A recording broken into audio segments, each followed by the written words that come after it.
Hi there. Welcome to Dreamy Histories channel.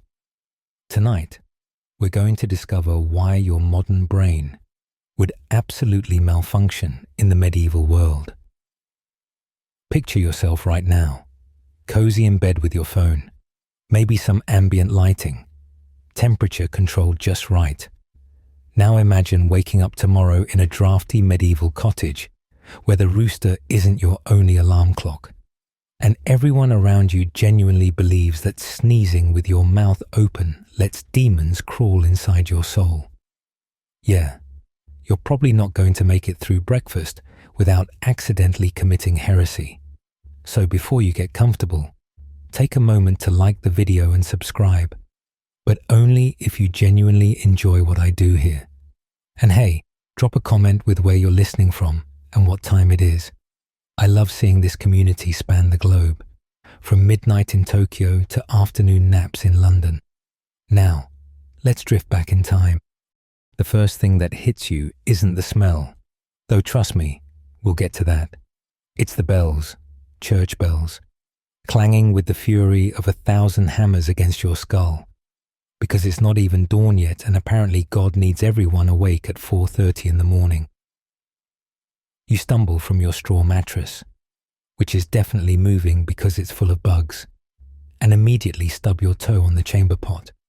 In your time, this would warrant a simple curse word. Here, you've just invited Satan into your home. Your medieval roommate, let's call him Thomas, immediately starts crossing himself and muttering prayers in Latin. He's grabbing salt to throw over his shoulder, spitting 3 times, and turning in a circle counterclockwise because that's what you do when someone curses. You try to explain you just hurt your toe, but Thomas is already convinced dark forces are at work. See, in his world, everything bad that happens has a supernatural cause. That stubbed toe, probably a demon trying to cripple you. The fact that you cursed, well, that's basically sending out an invitation for more demons to join the party. You shuffle to the window, if you can call a hole in the wall with wooden shutters a window, and peer outside. The village is already stirring. Women are drawing water from the well, but they're all walking around it clockwise, always clockwise. Counterclockwise is what witches do, Thomas helpfully explains. And you make a mental note to never, ever walk the wrong direction around anything. The blacksmith is already hammering away, but he stops to nail a horseshoe above his door, the 7th one this month, because the last 6 didn't prevent his daughter from catching a fever. Why doesn't he just, you start to suggest maybe keeping the sick child warm and hydrated, but Thomas cuts you off with a look of horror. Fevers are caused by an excess of hot humours in the blood. Everyone knows that. The only cure is bloodletting to release the heat, or maybe a nice cooling treatment of crushed beetles mixed with dove droppings. You bite your tongue, realizing that your basic understanding of germs and immune systems would sound like the ravings of a madman here. The church bells ring again, different pattern this time. Thomas relaxes slightly. These bells are warding off the storm clouds gathering on the horizon. Everyone knows that demon-driven tempests flee from consecrated bronze, which is why every church has bells blessed by the bishop. You glance at the clouds, recognizing the signs of a simple low-pressure system, but voicing this would be like trying to explain smartphones to a goldfish. Actually, it would be worse, because the goldfish wouldn't try to burn you at the stake for heresy. As you dress, and medieval clothing is basically a fabric puzzle designed by someone who hates the human body, Thomas starts his morning routine of protection. He kisses his saint's medallion, makes sure his dried wolf's tooth is secure in his pouch. Wolves being creatures of the devil, their teeth ward off evil, and checks that the bundle of herbs above the door is still fresh. Historians still argue whether these practices were genuine belief or just cultural habit. But watching Thomas's deadly serious face as he adjusts the sage and rosemary, you're pretty sure he'd fight anyone who tried to remove them. You mention you need to wash your face, and Thomas looks at you like you've suggested playing hopscotch with the devil. Water on the skin opens the pores. He explains patiently, like talking to a child. Open pores let in the miasma, the bad air that carries disease. This is why bathing more than twice a year is basically suicide. The layer of dirt and oils on your skin. That's protection, divinely ordained armor against the corrupted vapors that rise from the earth. Outside, the village priest walks by, swinging a censer filled with smoking incense. He's blessing the air itself, purifying it of the night's accumulated evil influences.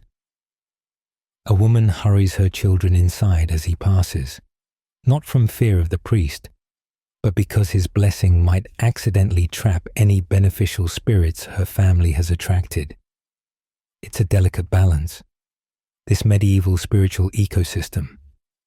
Too much holiness, and you drive away the helpful house spirits. Too little, and the demons move in.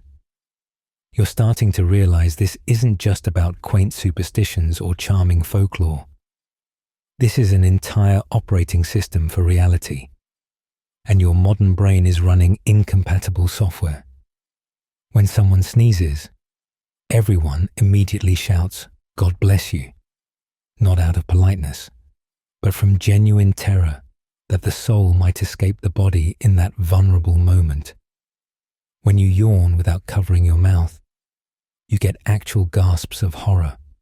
Don't you know demons are literally waiting to dive down your throat? The morning continues with a parade of supernatural precautions. The baker makes the sign of the cross over his dough, not for blessing, but to prevent witches from cursing it to stay flat. The milkmaid carefully avoids looking at her cows while milking, lest the evil eye sour the cream. A group of children skip past, but they're careful to skip in patterns of 3 or 7, holy numbers that protect against accidentally summoning something nasty. Your stomach growls, reminding you that medieval bodies still need fuel, even if medieval minds run on supernatural explanations for everything. Thomas leads you to the great hall. Well, it's more like a big room with delusions of grandeur, where breakfast is being served. You're expecting something rustic but wholesome. What you get is an education in why medieval people rarely lived past 40. The main beverage is ale, not because everyone's an alcoholic, but because water will literally kill you. You know about bacteria and parasites. They know that water from the river where people dump their waste is cursed by God for mankind's sins. Same conclusion, wildly different reasoning. The ale is warm, flat, and tastes like someone fermented dishwater. But at least the alcohol content means you won't die of dysentery. Probably. Thomas tears off a chunk of bread that could double as a weapon. It's dark, gritty, and when you bite into it, you're pretty sure you chip a tooth. The miller stretches his flour with sawdust, ground acorns, and if you're really unlucky, crushed bones from the charnel house. But hey, at least it's not the famine years when they add clay to make the bread more filling. You try to chew carefully, remembering that dental care here involves either living with the pain or having the local blacksmith yank the tooth out with pliers. "Pass the vegetables," you say, and the entire table goes silent. Thomas whispers urgently that only peasants and animals eat leaves and roots. Proper Christian folk eat meat, bread, and more meat. Vegetables grow in the dirt, close to hell, absorbing corrupted essences from the underworld. This is why peasants are so base and crude, all those turnips and cabbages poisoning their souls. You glance at the head table where the Lord sits, noting his impressive gout and the way his face has that distinctive purple tinge of incipient heart disease. But sure, vegetables are the problem. Someone offers you a trencher, a plate made of stale bread, loaded with what might generously be called meat. It's grey, stringy, and swimming in congealed fat. Medieval preservation techniques involve salt, smoke, and prayer. Heavy on the prayer, the meat could be pork, could be mutton, could be last week's dog that lost a fight with a cart. You're not asking, you're just chewing and trying not to think about trichinosis. A servant brings in what Thomas excitedly calls a delicacy, a pot of something brown and lumpy. It's a pudding made from blood, oats, and organs stuffed into an intestine. Your modern sensibilities revolt, but everyone else is literally salivating. Blood carries the life force, Thomas explains, and eating it makes you stronger. Plus, the priest blessed it, so it's practically medicine. You take the smallest possible bite and immediately understand why medieval people believed in purgatory. They were already living in it. The conversation turns to food taboos, and you make the mistake of mentioning tomatoes. "You mean the devil's fruit?" someone gasps. Tomatoes, recently arrived from the New World, are obviously Satan's attempt to poison good Christians. They're red like blood, grow on vines like the serpent that tempted Eve, and they're nightshades. The very name screams witchcraft. Anyone who eats them will surely die, probably while their soul is dragged to hell by tiny tomato demons. You consider mentioning that tomatoes are actually nutritious, but then you remember what happened to the last person who challenged accepted wisdom. The stocks. For 3 days. In January. You keep quiet and gnaw on your bread rock. The Lord's physician joins the table, and breakfast becomes a medical lecture. He explains how different foods affect the 4 humors. Beef creates choler, making you angry and violent, which explains why nobles are always starting wars. Fish, being cold and wet, increases phlegm, which is why monks who eat fish on Fridays are so contemplative. Cheese breeds melancholy, and chicken makes you cowardly. You're basically watching medieval personality theory played out through dietary restrictions. Someone mentions they've been feeling sluggish, and the physician immediately prescribes eating a roasted cat. Not just any cat. It has to be a black cat, killed during the new moon, stuffed with herbs gathered from a crossroads at midnight. The cat's natural ability to see spirits will transfer to the patient, allowing them to identify which demon is causing the fatigue. You almost point out that maybe the sluggishness comes from eating nothing but preserved meat and alcohol, but you've learned your lesson about helpful suggestions. The kitchen servants bring out the special feast dish, a swan, redressed in its own feathers and posed to look alive. Its beak is gilded, its feet are painted silver, and someone has definitely spent hours making this dead bird look fancy. This is high-class dining, medieval style. The swan is filled with smaller birds, which are filled with eggs, which are filled with spices worth more than a peasant makes in a year. It's like a turducken designed by someone with unlimited money and zero taste. As people eat, they carefully follow the rules. Don't put your knife in your mouth. That's how demons enter your body. Don't eat with your left hand. That's the devil's hand. Make sure to leave some food on your trencher for the poor, or God will punish your greed with stomach worms. Say a prayer between courses, or the food will rot in your belly. The meal is less about nutrition and more about navigating a minefield of supernatural consequences. You notice everyone's carefully watching which direction they pass the salt. Pass it to the left, and you're wishing ill on your neighbor. Spill it, and you've just invited 13 years of bad luck, unless you immediately throw some over your left shoulder to blind the devil waiting there. Someone drops their knife, and everyone freezes. A dropped knife means death is coming. Quick consultations determine it landed pointing toward the door, so death will visit someone outside the household. Everyone relaxes. Historians still argue whether medieval people actually enjoyed their food or just ate to survive. But watching Thomas moan in genuine pleasure over something that looks like boiled shoe leather, you realize taste is relative. When your baseline is "will this kill me?" and your seasoning options are salt or more salt, that swan probably does taste like heaven, even if it's been hanging in the larder for 2 weeks and has that distinctive green sheen of questionable freshness. Breakfast winds down with everyone carefully stacking their trenchers for the beggars, not out of charity, really, but because wasting bread might anger the harvest spirits and cause next year's crops to fail. Every action has cosmic significance. Every meal is a negotiation with invisible forces. You push away from the table, stomach churning from grey meat and warm ale, grateful to have survived your first medieval meal. Only 2 more to go today, assuming you don't accidentally commit culinary heresy first.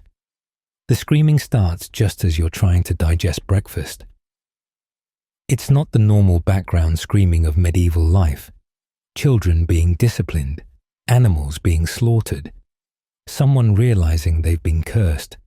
This is special screaming. Medical screaming. Thomas perks up like a dog hearing its favorite toy squeak. "Oh good," he says. "Master Wilhelm the barber surgeon must be treating someone." You follow the crowd gathering outside a cottage, where the screams have reached a pitch that makes your teeth ache. Through the door, you glimpse medieval medicine in all its glory. Your neighbor, a baker named Robert, is strapped to a table while Master Wilhelm prepares his tools. Robert's crime? A persistent headache. The diagnosis? Obviously, demons have taken residence in his skull. The treatment? Well, that's where things get biblical. Wilhelm holds up a drill that looks like something you'd use to torture confessions out of heretics, which, coincidentally, is its other job. He's going to bore a hole in Robert's skull to let the demons out.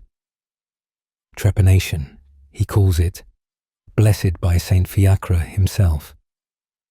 You want to scream that headaches can be caused by dehydration, stress, or eye strain. But Wilhelm is already marking the spot with a piece of charcoal blessed by the priest. "The moon is in the right quarter," Wilhelm announces, because apparently brain surgery requires astrological approval. "And I've consulted the urine." He holds up a flask of Robert's morning pee, swirling it like a fine wine. The color indicates an excess of choler, complicated by Saturn's influence on his birth sign. You watch in horrified fascination as a medical professional makes treatment decisions based on planetary positions and bodily waste that he's examining like tea leaves. The drill begins its work, and Robert's screams reach frequencies that shouldn't be humanly possible. Wilhelm's assistant, a boy who can't be more than 12, mops up blood with a rag that's been used for this purpose so many times it's more disease than fabric. No one thinks to sterilize anything because germs won't be discovered for another 500 years. The drill is the same one Wilhelm used to treat Farmer John's tooth abscess last week. At least he wiped it on his apron first. "Hold him still," Wilhelm barks as Robert thrashes. "The demons are fighting back." 2 burly men pin Robert's arms while Wilhelm continues boring through skull. You notice he's sweating profusely, occasionally pausing to take swigs from a flask that definitely isn't water. Medieval surgery, where the surgeon needs to be drunk to steady his nerves, and the patient just has to suffer through it because anesthesia is for quitters. Finally, with a sickening crunch, the drill breaks through. Wilhelm peers into the hole like he's expecting to see tiny demons waving back. "Ah," he says sagely, "I can see the corruption. The bad humours are practically visible. He calls for his special tool, a heated iron rod. The cauterization will seal the wound and prevent any new demons from entering. The smell of burning flesh fills the air, mixing with the incense someone's burning to purify the surgical space. Robert has mercifully passed out, which Wilhelm takes as a sign the treatment is working. See how peaceful he is now? The demons have fled. He begins packing the hole with a mixture of herbs, honey, and what looks suspiciously like spider webs. These ingredients weren't chosen randomly. The herbs are ruled by Jupiter, the honey blessed by St. Ambrose. And everyone knows spider webs have magical healing properties because spiders rebuild their webs daily, symbolizing regeneration. You're about to suggest that maybe Robert needs actual medical attention when Wilhelm turns his attention to the crowd. Who else needs treatment? Special rates today. The celestial alignments are particularly favorable for bloodletting. An old woman steps forward, complaining of joint pain. Wilhelm immediately diagnoses an excess of melancholic humours pooling in her knees. The treatment? Leeches, lots and lots of leeches. He produces a jar of the slimy creatures, each one specially raised on a diet of virgin's blood and holy water. That's what the leech farmer claimed. Anyway, Wilhelm selects the fattest ones, explaining that they're more experienced at drawing out corruption. He places them strategically on the woman's knees, making sure to align them with her astrological pressure points. The leeches immediately get to work, and Wilhelm nods approvingly as they swell with blood. You see, he lectures to his apprentice, the leeches know which blood is bad. They're God's little physicians, created specifically to heal mankind's corrupted humours. The old woman winces as more leeches are applied, but she doesn't complain. After all, if God didn't want her to suffer, he wouldn't have given her joint pain in the first place. Medieval medicine operates on the principle that pain is both the disease and the cure. A young mother brings forward her baby, who's been crying for days. Wilhelm examines the child with the confidence of someone who learned medicine from a book written by a monk who learned it from another monk who once saw a Greek manuscript. Clearly, he announces, the child is afflicted by the wandering womb. You're about to point out that the baby is male when Wilhelm continues. The mother's womb has infected the child with its hysteria. We must purge both. The treatment involves fumigating the baby with burning feathers, while the mother drinks a concoction of wine mixed with powdered unicorn horn. It's not real unicorn horn, of course, that would be ridiculous. It's actually narwhal tusk. But Wilhelm doesn't know that. He genuinely believes he's administering magical creature remedies. The baby keeps crying, but now it's also coughing from the smoke, which Wilhelm interprets as the illness being expelled. Historians still argue whether medieval medical practitioners were cynical charlatans or true believers. But watching Wilhelm carefully calculate the exact amount of mercury to prescribe for a case of lovesickness, you realize he's absolutely sincere. In his mind, he's a cutting-edge scientist working with the best available knowledge. The fact that his treatments have a survival rate slightly worse than doing nothing doesn't shake his confidence one bit. You witness Wilhelm perform several more procedures: cupping to draw out pestilence, scarification to release trapped sins, and something involving a live chicken that you'd rather not think about.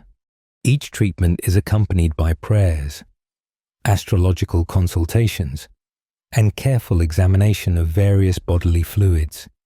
It's like watching someone try to fix a computer by hitting it with different hammers while chanting in Latin. As the day wears on, Robert finally wakes up. He's alive, which in medieval surgery counts as a roaring success. Wilhelm declares him cured, though Robert seems confused and keeps trying to count past 3. That's just the demon's last attempt at mischief. Wilhelm assures everyone, a few more treatments and he'll be good as new. You notice no one asks what happens if he's not good as new. In medieval medicine, there's always another hole to drill, another humour to balance, another demon to expel. The treatment continues until the patient recovers or dies, and either outcome proves the physician was right all along. Thomas sniffs as you walk past, then recoils like you've slapped him. "When did you last bathe?" he asks, genuinely concerned. You mention something about washing yesterday, and his face goes through several expressions: horror, pity, and finally the determination of someone about to stage an intervention. "No wonder you've been acting strange. The water has disturbed your humours." He sits you down for what medieval people consider a health and safety lecture: bathing. He explains with the patience of someone teaching a child not to eat paint. Is basically attempted suicide. When you immerse yourself in water, your pores open up like tiny mouths, gasping for air.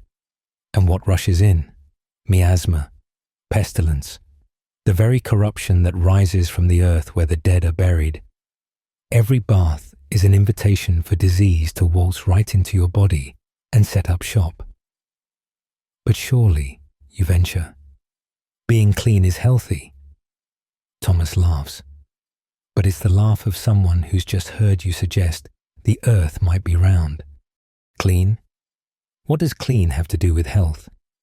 The layer of oils and dirt on your skin is your God-given armor.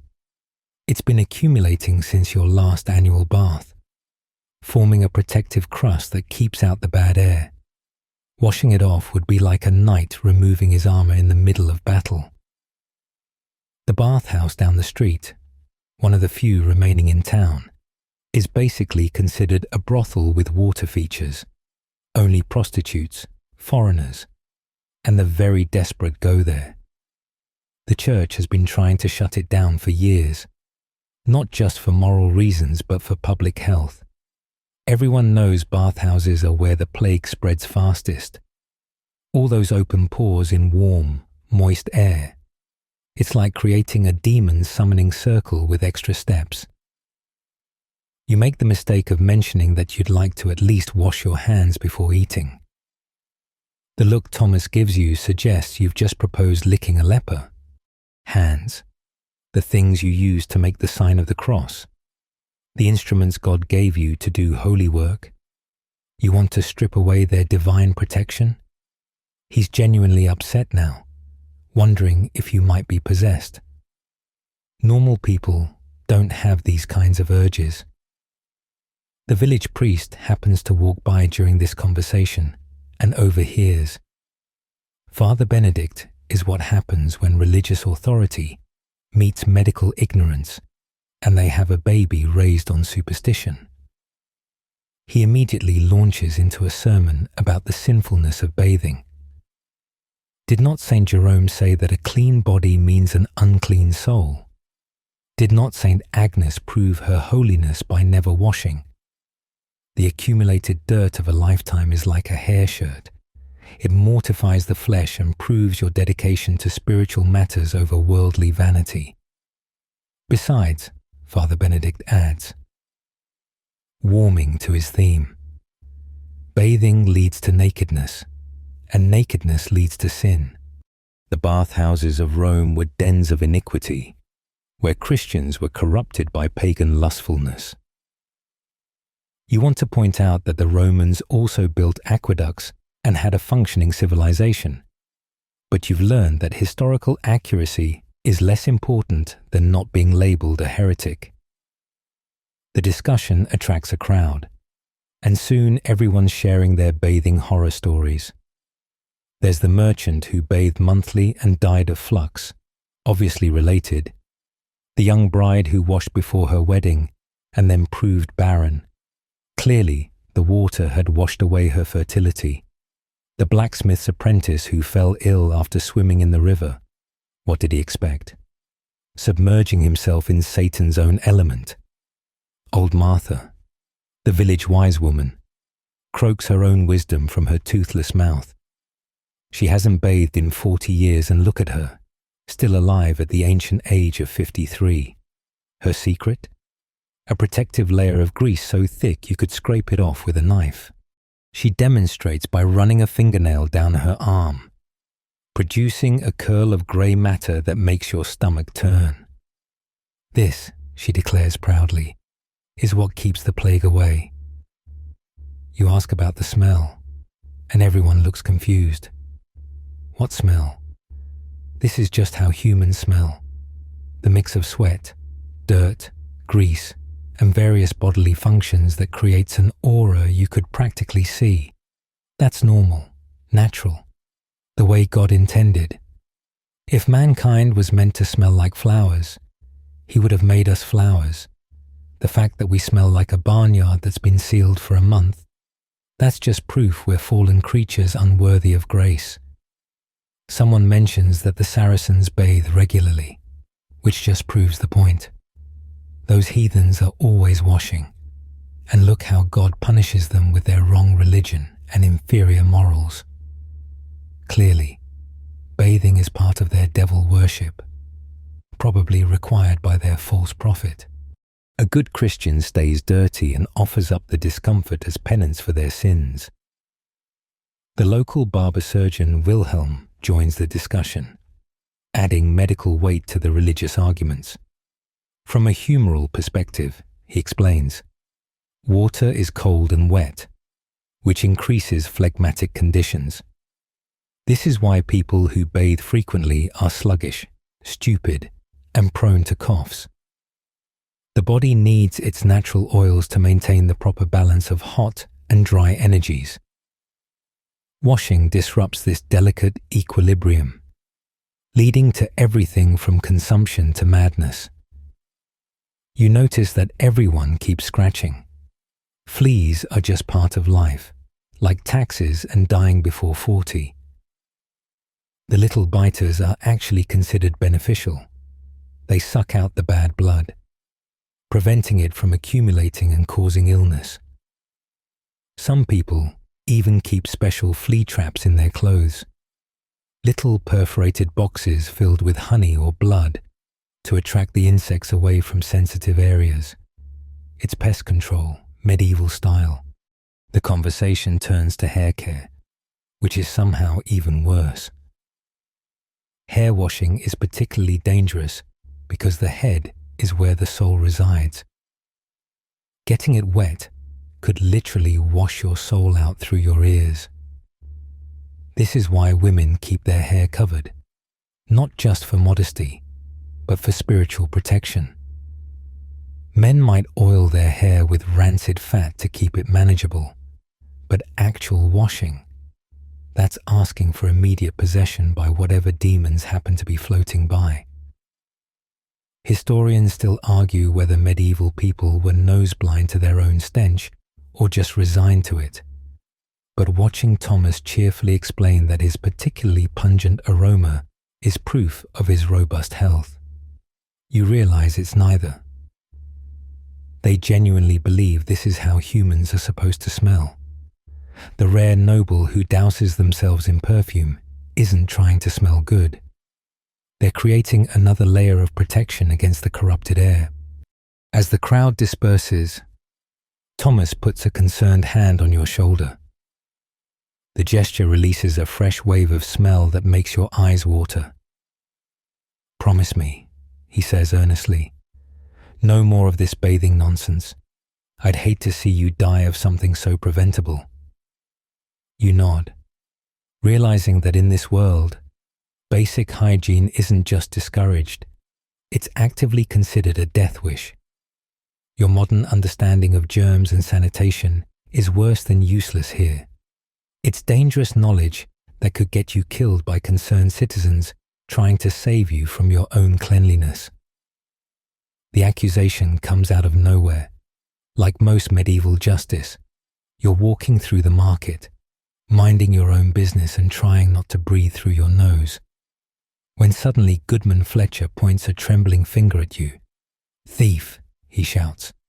"This stranger stole my best leather pouch." You've never seen the pouch in question, but that doesn't matter. In medieval law, accusation is 9/10 of guilt.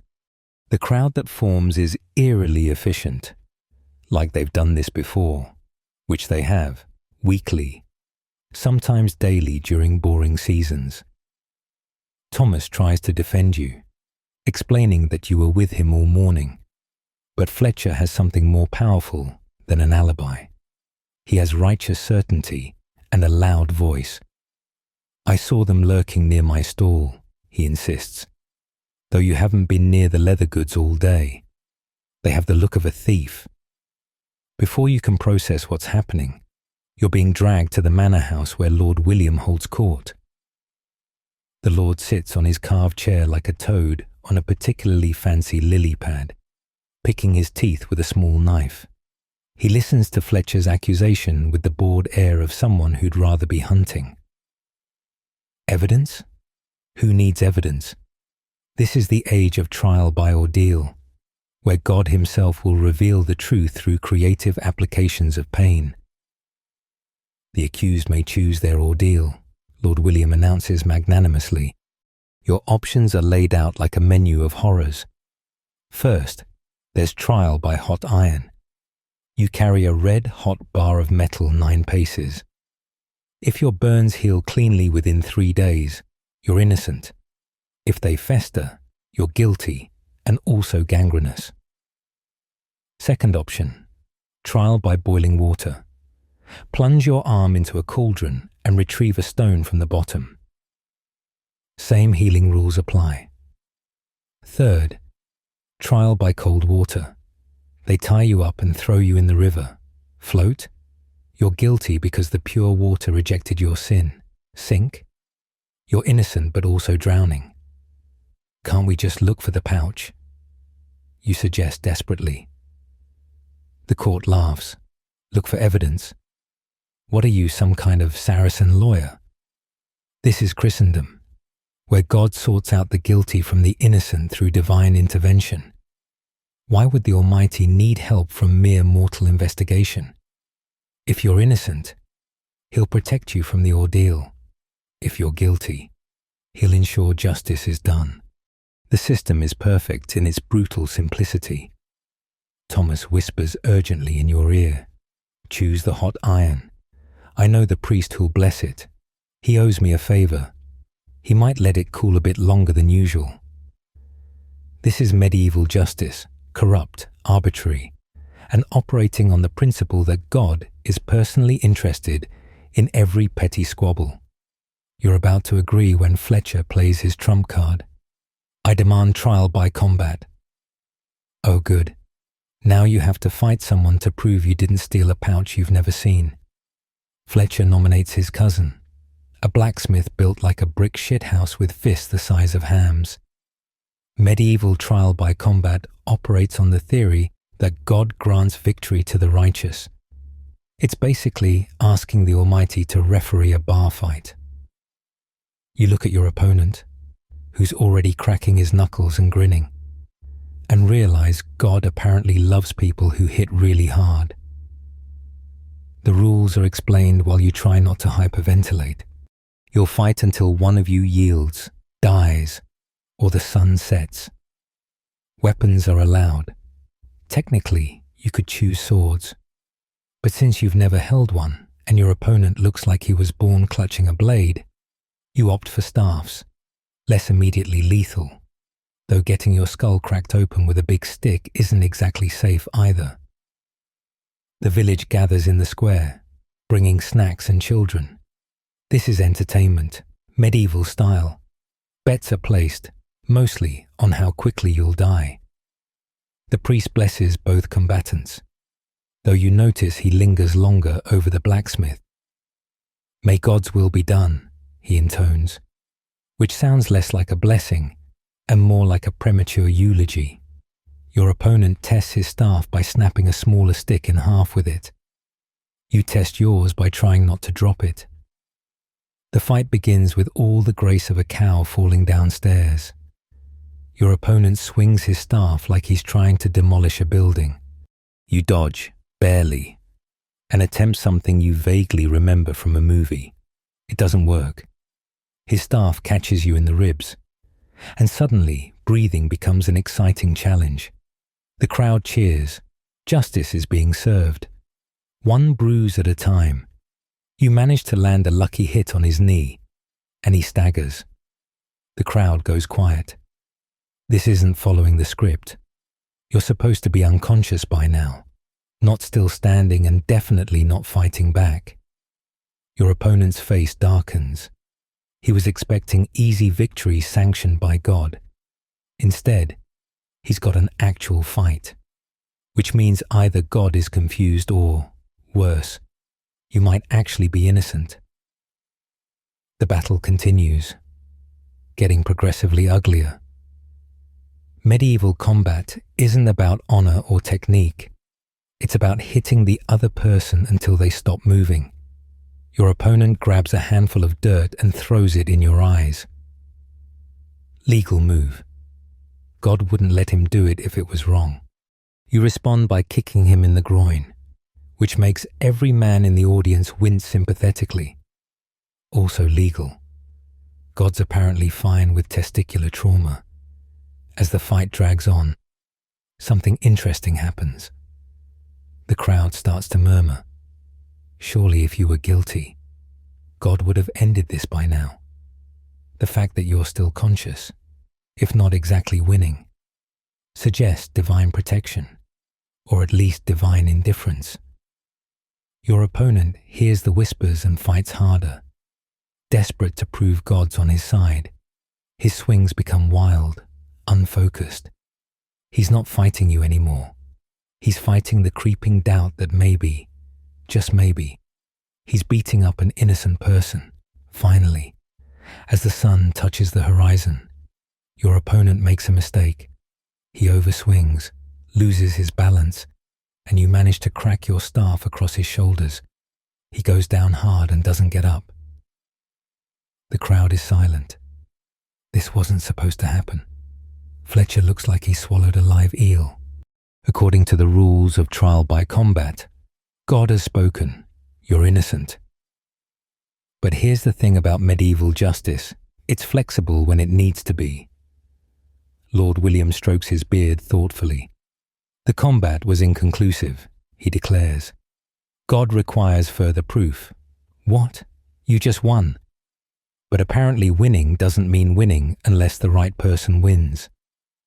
Fletcher whispers urgently to the Lord, probably mentioning the generous donation he made to the manor last month. Tomorrow, Lord William announces, we'll try ordeal by blessed bread. The accused will eat a piece of consecrated host. If they're guilty, it will choke them. The crowd nods approvingly. This makes sense to them. Of course, God needs multiple attempts to reveal the truth. He's very busy. Might have been distracted during the combat. Maybe he was dealing with a plague in France or something. Historians still argue whether anyone actually believed trial by ordeal worked, or if it was just elaborate theatre that gave communities a way to resolve disputes. But looking at the faces around you, earnest, expectant, absolutely certain that bread can detect theft, you realize it doesn't matter what they believe. The system believes in itself, and you're trapped in its inexorable logic. As you're led away to await tomorrow's ordeal, Thomas pats your shoulder encouragingly. Don't worry, he says. I'll make sure the priest gives you fresh bread. The stale stuff is more likely to stick in your throat, guilty or not. This is what passes for legal counsel in medieval times. Making sure your magic guilt-detecting bread is properly baked. You've survived trial by combat, only to face trial by bakery.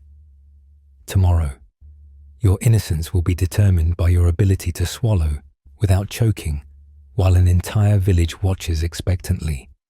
Justice, medieval style, where God is judge, jury, and apparently also a food critic. The trial by bread went surprisingly well, mainly because Thomas bribed the priest to use honey bread instead of the usual dry rye. You swallowed it easily, proving your innocence, though Fletcher still glares at you suspiciously. Now you're trying to lay low, helping Thomas's wife, Marjorie, in the kitchen. This proves to be your biggest mistake yet.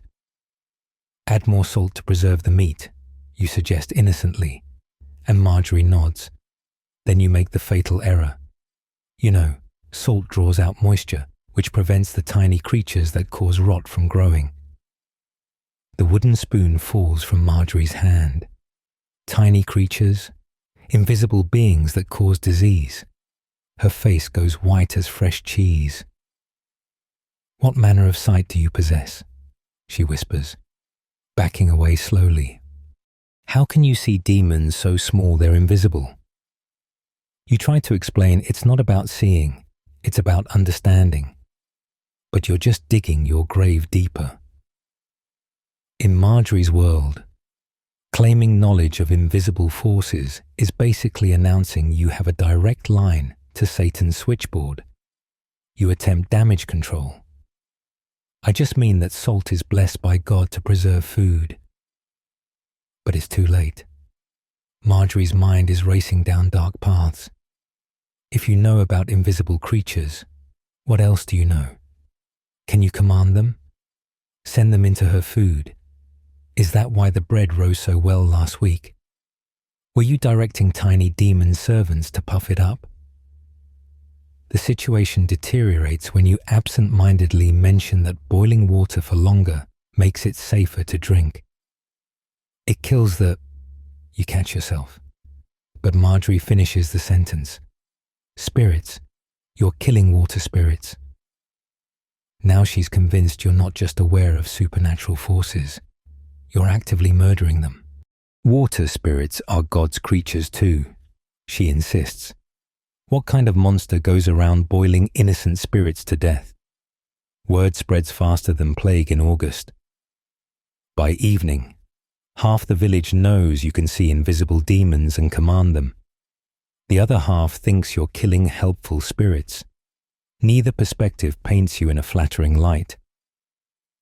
Thomas tries to defend you, but even he's looking uncertain. After all, how do you know about invisible things unless you're consorting with them? The baker, still bitter about his failed accusation, fans the flames. Remember when they suggested using clean tools? They must have been trying to remove the blessed essence from our implements. This makes perfect sense to everyone. Of course, tools absorb holiness from daily use. That's why grandfather's hammer works better than a new one. It's accumulated decades of righteous labor. Your suggestion to wash things was clearly an attempt to strip away their divine protection. Father Benedict arrives to investigate, bringing his extensive collection of witch-testing equipment.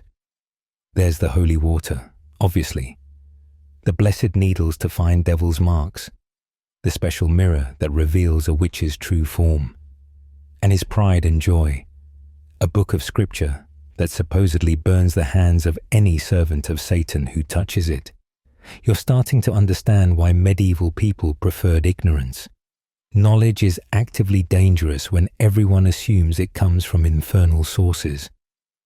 Explain yourself, Father Benedict demands. How do you know of these invisible creatures? You desperately try to frame it in religious terms. God revealed to mankind that there are things too small to see, just as there are truths too great to comprehend.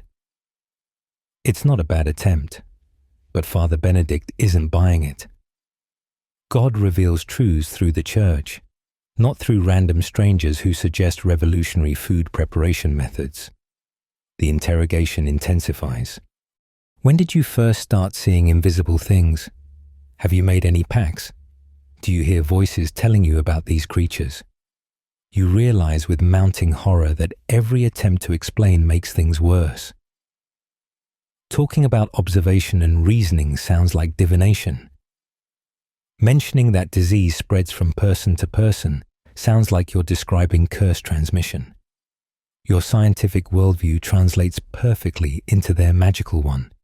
You're just disagreeing on the source of the knowledge. Marjorie, feeling guilty about starting this mess, tries to help. Perhaps they're just confused. Maybe they meant blessed salt drives away evil.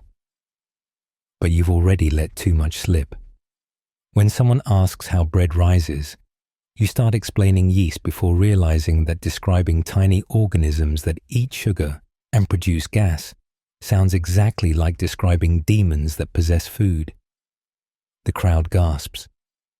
You've just admitted to knowing the names and feeding habits of invisible devils.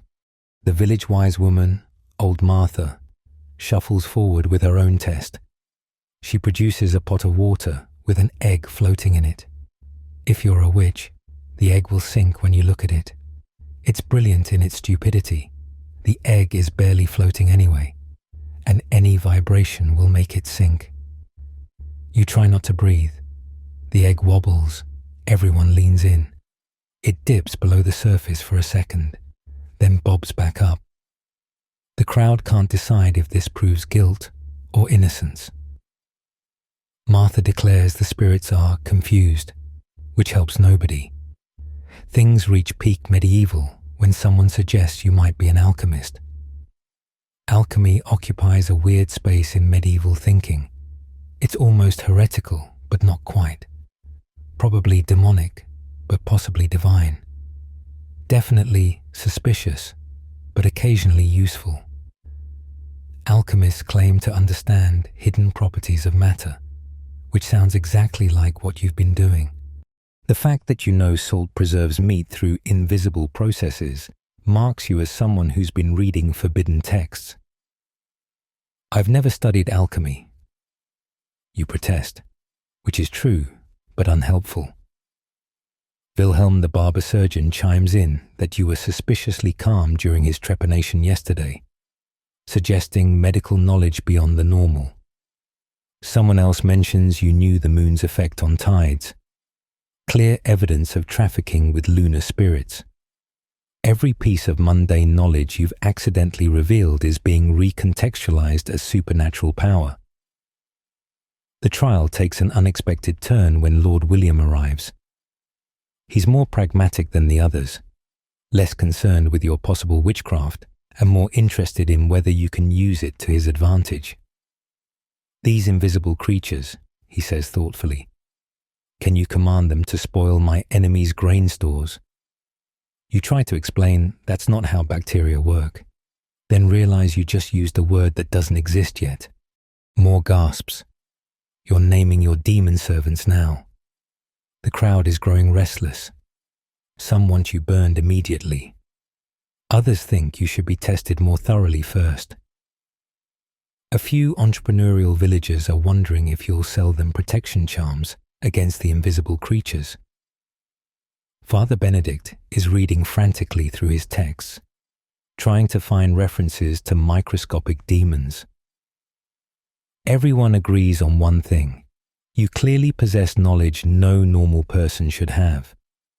Historians still argue whether medieval witch trials were about suppressing paganism, controlling women, or just communal paranoia finding an outlet. But standing here, watching rational germ theory being transformed into evidence of sorcery, you realize it's simpler than that. In a world where all causation is supernatural, any claim to natural causes sounds like dark magic. You haven't convinced anyone that invisible creatures cause disease through natural processes. You've convinced them you're a witch who commands invisible creatures to cause disease. The sun is setting, which means no official trial today. Courts close at sundown to prevent demons from influencing justice under cover of darkness. You're granted a reprieve until tomorrow, when they'll perform more tests. Thomas leads you away, whispering urgently that maybe you should stop trying to help in the kitchen, or anywhere else, ever. Your modern knowledge isn't just useless here, it's actively incriminating. every scientific fact you know is another nail in your medieval coffin, and you're starting to run out of ways to explain why you know what you know without sounding like you learned it from Satan himself.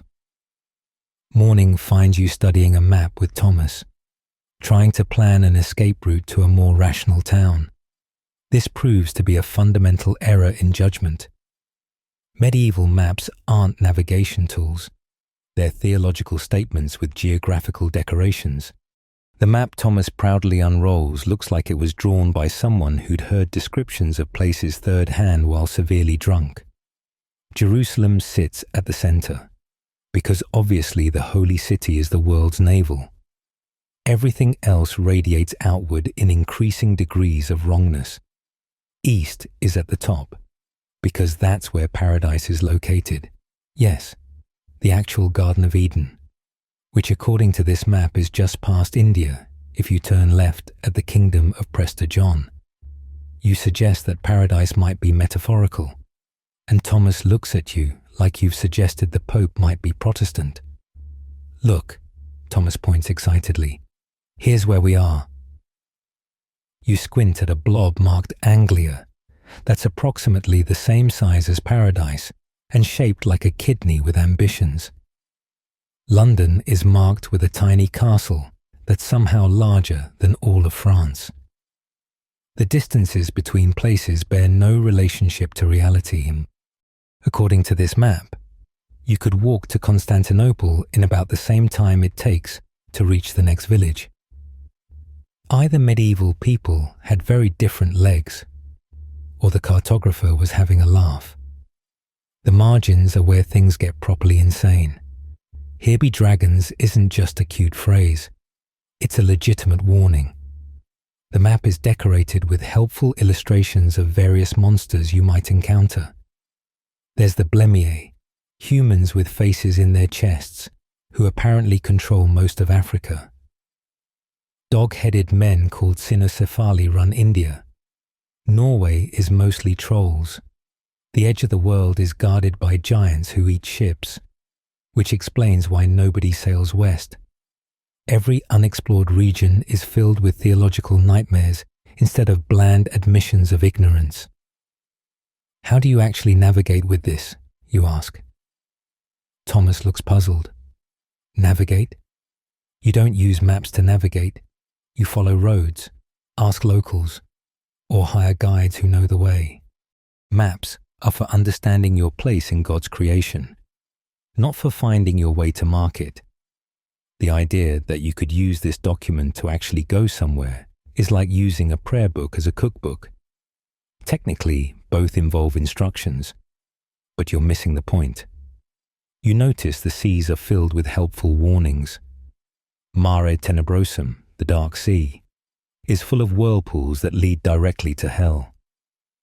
The Indian Ocean is a closed lake because everyone knows you can't sail around Africa. It just stops at some point. Sea monsters aren't decorative. They're practical warnings about divine punishment for sailing where God doesn't want you. One helpful illustration shows a ship being eaten by a creature that's half whale, half demon, with a little note explaining this happens every Tuesday in those waters. What about compass directions, you venture? Thomas brightens. He knows about compasses.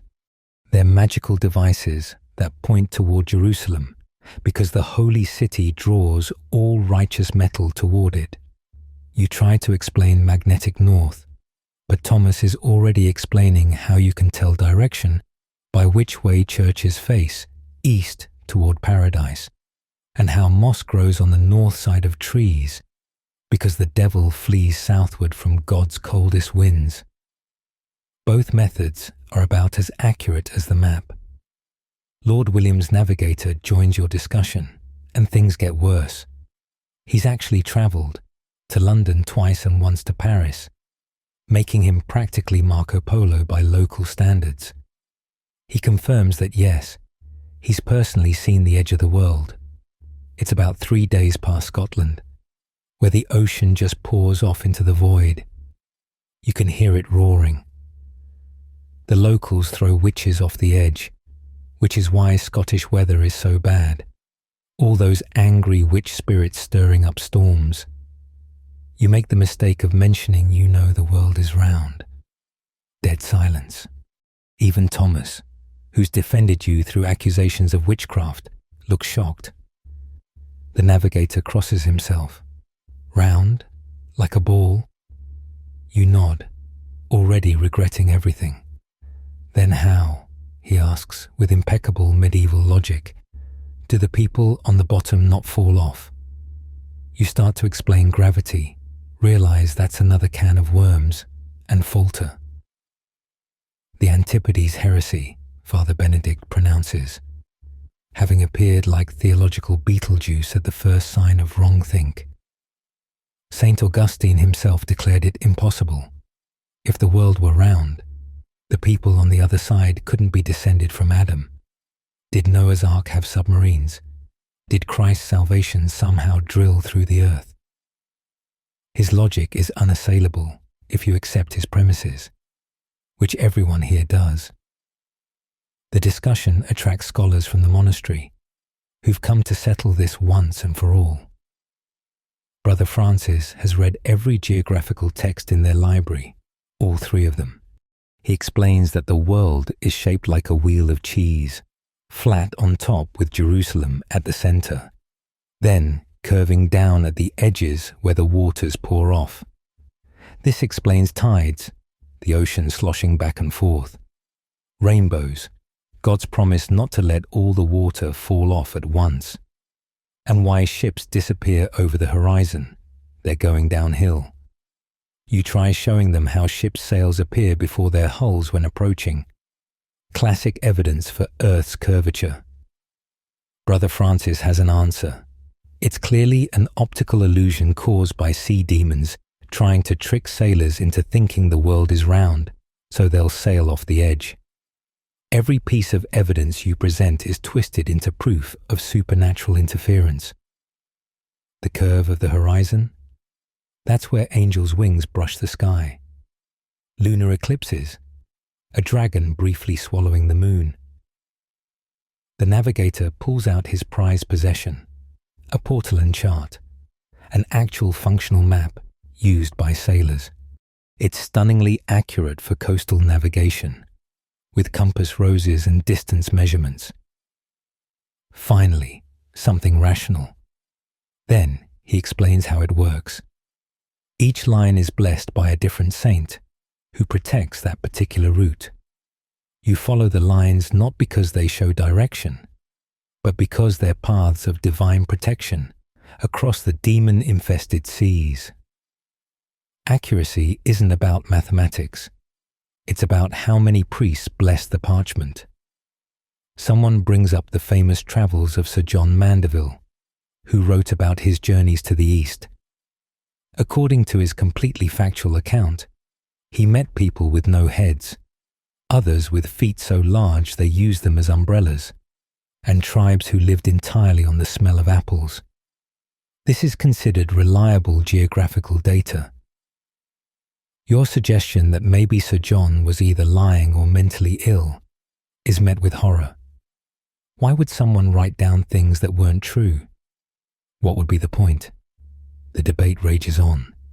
Every culture has its own location on the map, carefully placed according to their spiritual status. Muslims are positioned closer to paradise than pagans, but further than Christians, obviously. Jews wander the map's margins because they're cursed to roam until the second coming. The Chinese are marked as probably demons because they write in mysterious symbols. It's less cartography and more an illustrated guide to medieval prejudices. Historians still argue whether medieval people genuinely believed their maps were accurate or understood they were symbolic. But watching Thomas carefully trace the route to Rome, which according to this map involves fighting through a region marked, "Here live men who eat their parents," you realize the distinction doesn't matter. In a world where geography is theology and distance is measured in miracles, accuracy isn't about physical reality, it's about spiritual truth. And the truth is, you're lost in more ways than one. The map might not help you find your way, but it perfectly illustrates how far you are from anything resembling home.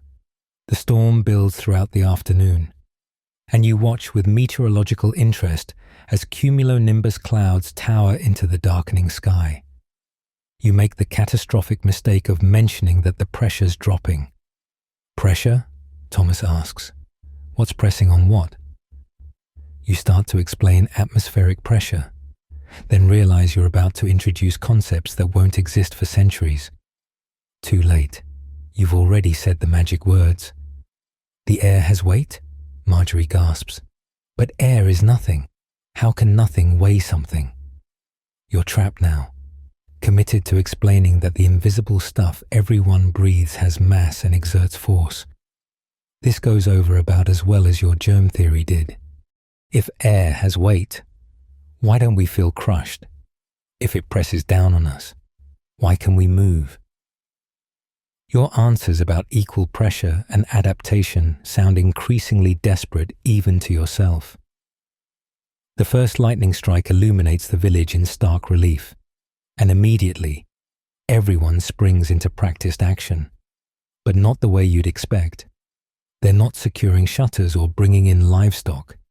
They're grabbing pots and pans, preparing for spiritual warfare.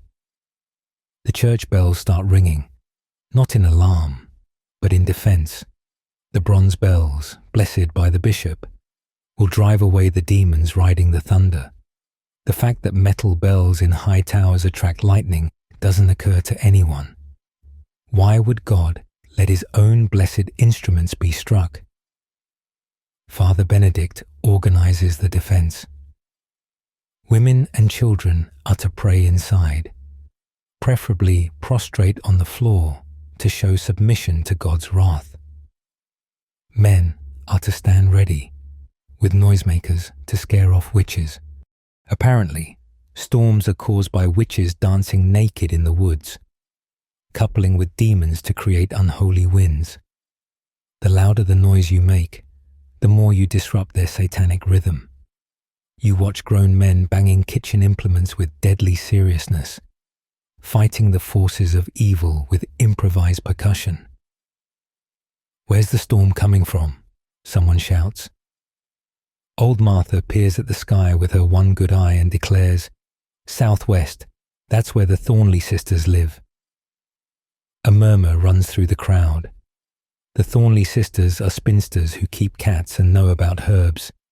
Obviously witches, obviously responsible for this weather. Someone suggests riding out to burn their cottage immediately, but Father Benedict counsels patience. First, they need to determine what kind of storm this is. There are, apparently, several varieties of supernatural storm. There's your basic witch storm, caused by aerial fornication. There's demon wind, which smells of sulfur and seeks to destroy holy places.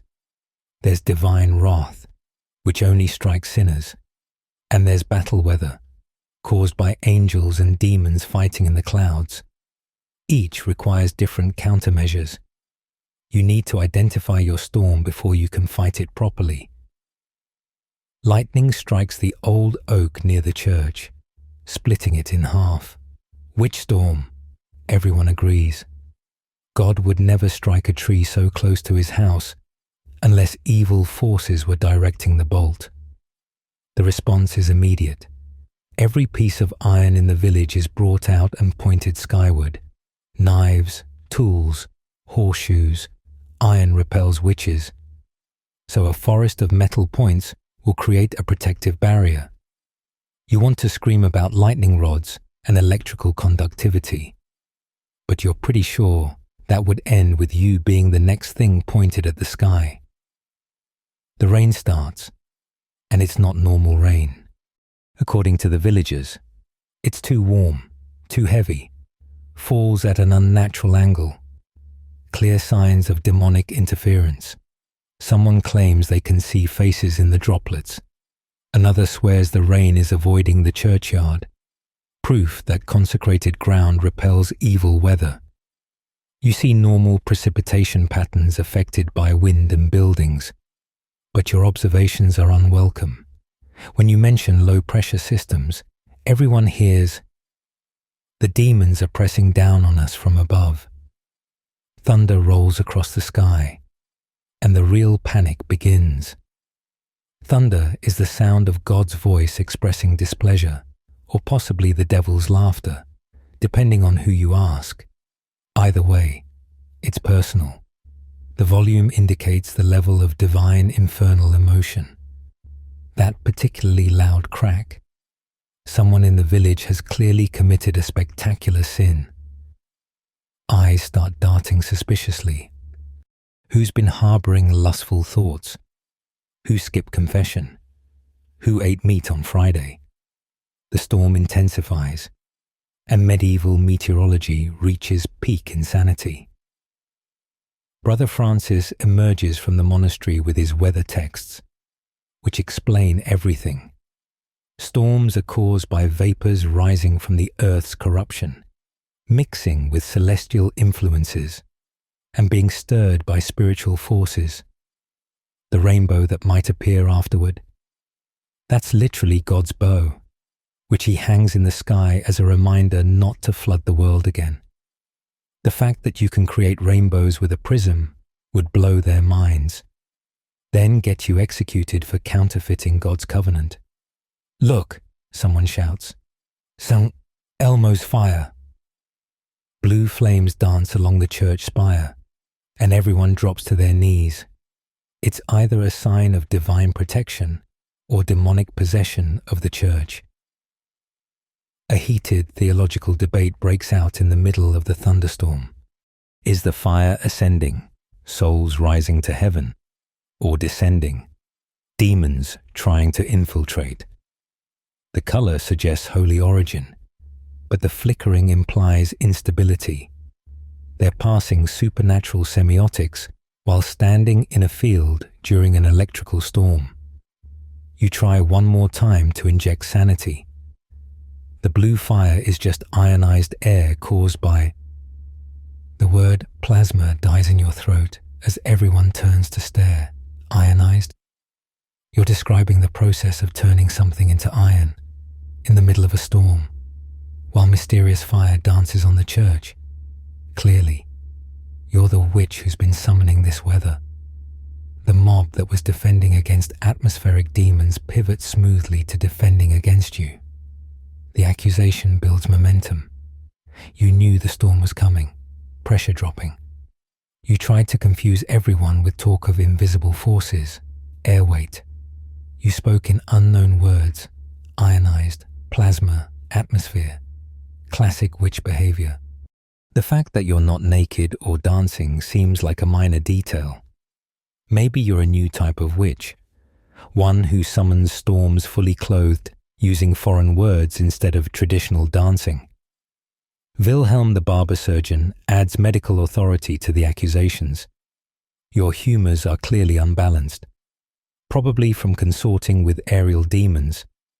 That's why you can sense weather changes. You're attuned to the demonic frequencies. He prescribes immediate bloodletting to drain the corrupt humors, followed by fumigation with blessed smoke. If you survive that, you're probably innocent. If you die, you were definitely a witch. Medieval medicine, where the cure proves the diagnosis. The storm begins to pass, which presents a theological problem. If you're the witch who summoned it, why is it leaving while you're still alive? Father Benedict has an answer. Obviously, your demon masters are abandoning you to face justice alone. The fact that storms naturally pass means nothing. Everything has supernatural significance. The rainbow now appearing isn't refracted light. It's God's judgment on the matter. Historians still argue whether medieval people genuinely believed weather was supernatural or just lacked better explanations. But standing here, soaking wet, surrounded by people interpreting ordinary meteorology as spiritual warfare, you realize they're missing the point. when your entire worldview is built on direct divine intervention, natural explanations aren't just wrong, they're literally unthinkable. The storm isn't caused by pressure differentials and temperature gradients. It's caused by sin, sorcery, and celestial displeasure. Your scientific understanding isn't competing with ignorance. It's competing with an entirely different reality. And in this reality, you're losing. Your attempt to explain atmospheric pressure during yesterday's storm has left you under a cloud of suspicion darker than any thunderhead. So when you wake up feeling genuinely ill, probably from the stress of being repeatedly accused of witchcraft, you make the fatal error of mentioning you need rest and fluids. Thomas's face goes pale. Rest? Fluids? What kind of bizarre foreign medicine is this? You need bloodletting, he declares with the certainty of someone who's never questioned medieval medical wisdom. The storm has corrupted your humors. We must drain the excess before it putrefies. You try to protest that you just have a headache and maybe a slight fever. But Thomas is already running for Wilhelm the barber surgeon. In medieval logic, feeling bad means something inside you has gone bad, and the solution is to get it out, immediately, through holes. Wilhelm arrives with his leather bag of horrors, excited to have another patient. His last 3 died, but that just proves how sick they were. A good doctor, he explains while laying out his tools, can diagnose everything from the color of your blood. Bright red means too much choler. Dark means melancholy excess. Frothy indicates aerial corruption, particularly relevant given your weather witchcraft accusations. The fact that blood is always red and oxygenation affects its color would sound like more sorcery. First, Wilhelm announces, we must check your urine. Oh good. Medieval medicine's answer to everything. Examine bodily fluids like they're tea leaves. You provide a sample, and Wilhelm studies it with the intensity of a sommelier evaluating wine. He holds it to the light, swirls it, and, dear God, sniffs it. Then he dips his finger in and tastes it. You gag. He nods sagely. Sweet, possible possession by honey demons. Honey demons, that's a new one. Wilhelm explains that demons are attracted to sweetness, which is why gluttony is a sin. If your urine tastes sweet, clearly demons have taken residence in your bladder. The treatment? Purging with a mixture of mercury, ground beetles, and holy water. You desperately suggest that maybe you just ate some honey bread yesterday, but Wilhelm is already preparing his concoction. Diet affecting urine? Absurd. Next you'll claim food affects feces. The bloodletting begins with Wilhelm consulting his charts. Not medical charts, astrological ones. The moon is in Scorpio, which rules the genitals, so he'll need to bleed from your feet to draw the corruption downward. Mars is ascending, indicating martial humors, so the blood must flow until it runs peaceful. Venus is doing something complicated with Mercury, which means he needs to hum while cutting. Medieval medicine, where astronomy determines anatomy. He selects a vein seemingly at random and makes the cut. Blood flows into a bowl while Wilhelm provides commentary. See how it spurts? That's the corruption fighting to stay inside. You mention that's just normal blood pressure, and everyone gasps, blood has pressure? The air pressure you claimed existed. This confirms it. You're definitely consorting with invisible forces. Only a witch would know about pressures inside the body. As your blood drains, Wilhelm's assistant brings out the leeches. Not just any leeches, these are special medical leeches, bred on a diet of saint's blood. That's what the leech farmer claimed. Anyway, more likely they've been feeding on whatever stagnant pond scum they could find. Wilhelm places them strategically, explaining that leeches know where bad blood hides. They're God's little physicians, designed specifically to heal mankind through sucking. The fact that they're also disease vectors hasn't occurred to anyone. I feel dizzy. You complain after losing what seems like a pint of blood. Wilhelm beams. Excellent. The evil humours are departing. You'll feel much worse before you feel better.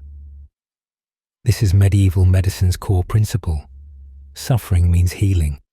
If the treatment doesn't hurt, it's not working. Comfort is suspicious. Pain is curative. They've essentially invented therapeutic torture and convinced themselves it's healthcare. Father Benedict arrives to provide spiritual support, which involves determining which saint's intercession you need.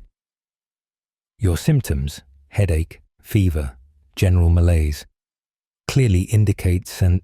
Blaise for the head, St. Agatha for the fever, and St.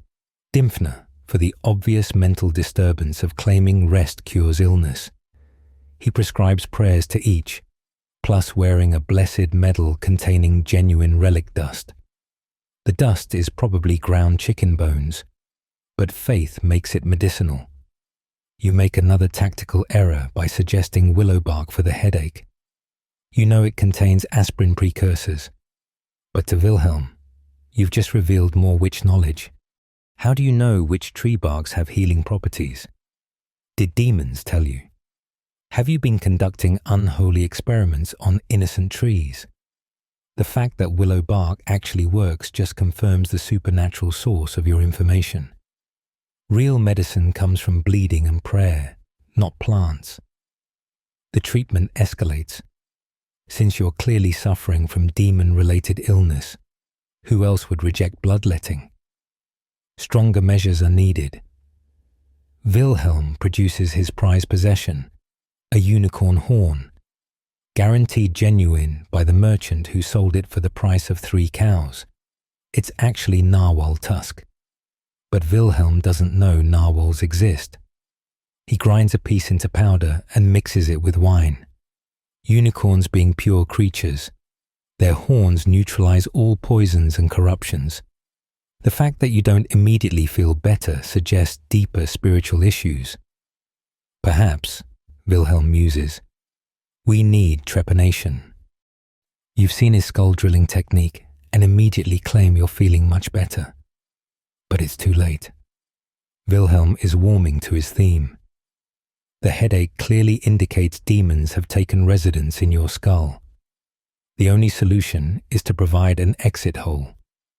He's already marking where to drill, explaining that the location must be precise. Too far forward, and you'll damage the soul's reasoning center. Too far back, and you might let out vital memories. The medical consultation becomes a public event. Everyone has opinions on your treatment.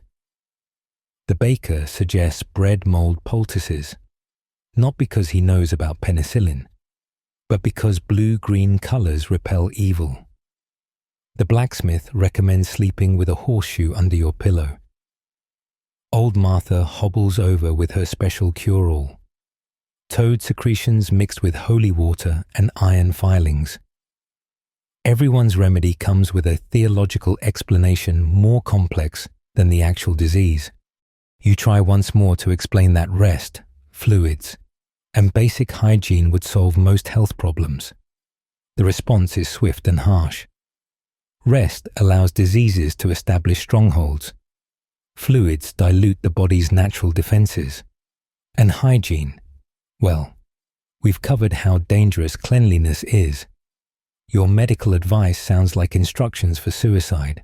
Worse, it sounds like you're trying to trick others into weakening themselves for demonic possession. Wilhelm decides on a compromise treatment. Instead of drilling your skull immediately, he'll try cupping first. This involves heating glass cups and placing them on your skin to draw out evil vapors. The suction is supposed to pull corruption through the pores. In reality, it just leaves circular bruises that look like octopus attacks. But the bruises turn purple. which Wilhelm interprets as visible evidence of extracted evil. Success.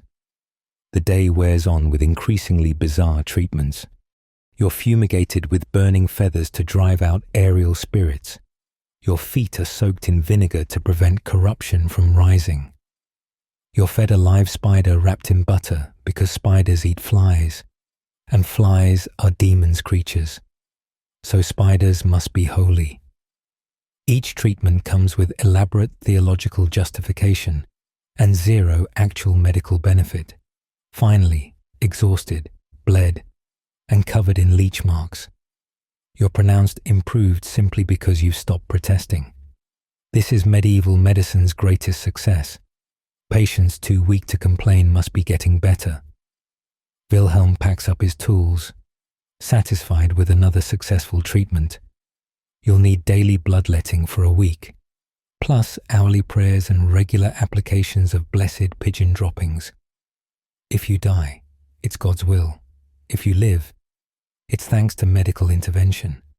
Historians still argue whether medieval medicine did more harm than good. But lying here, weakened from blood loss and poisoned by mercury, you know the answer. The treatments are worse than any disease.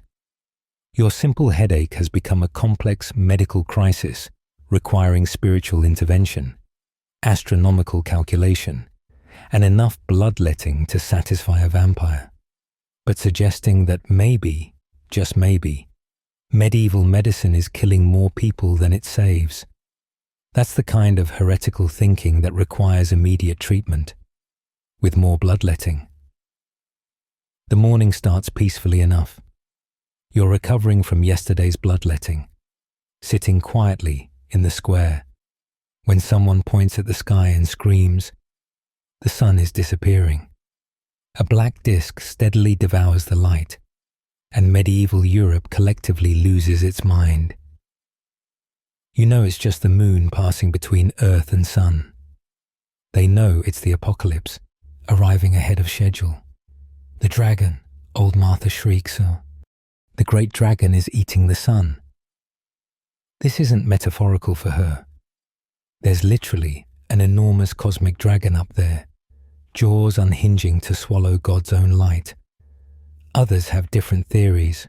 Some say it's the devil's hand reaching from hell.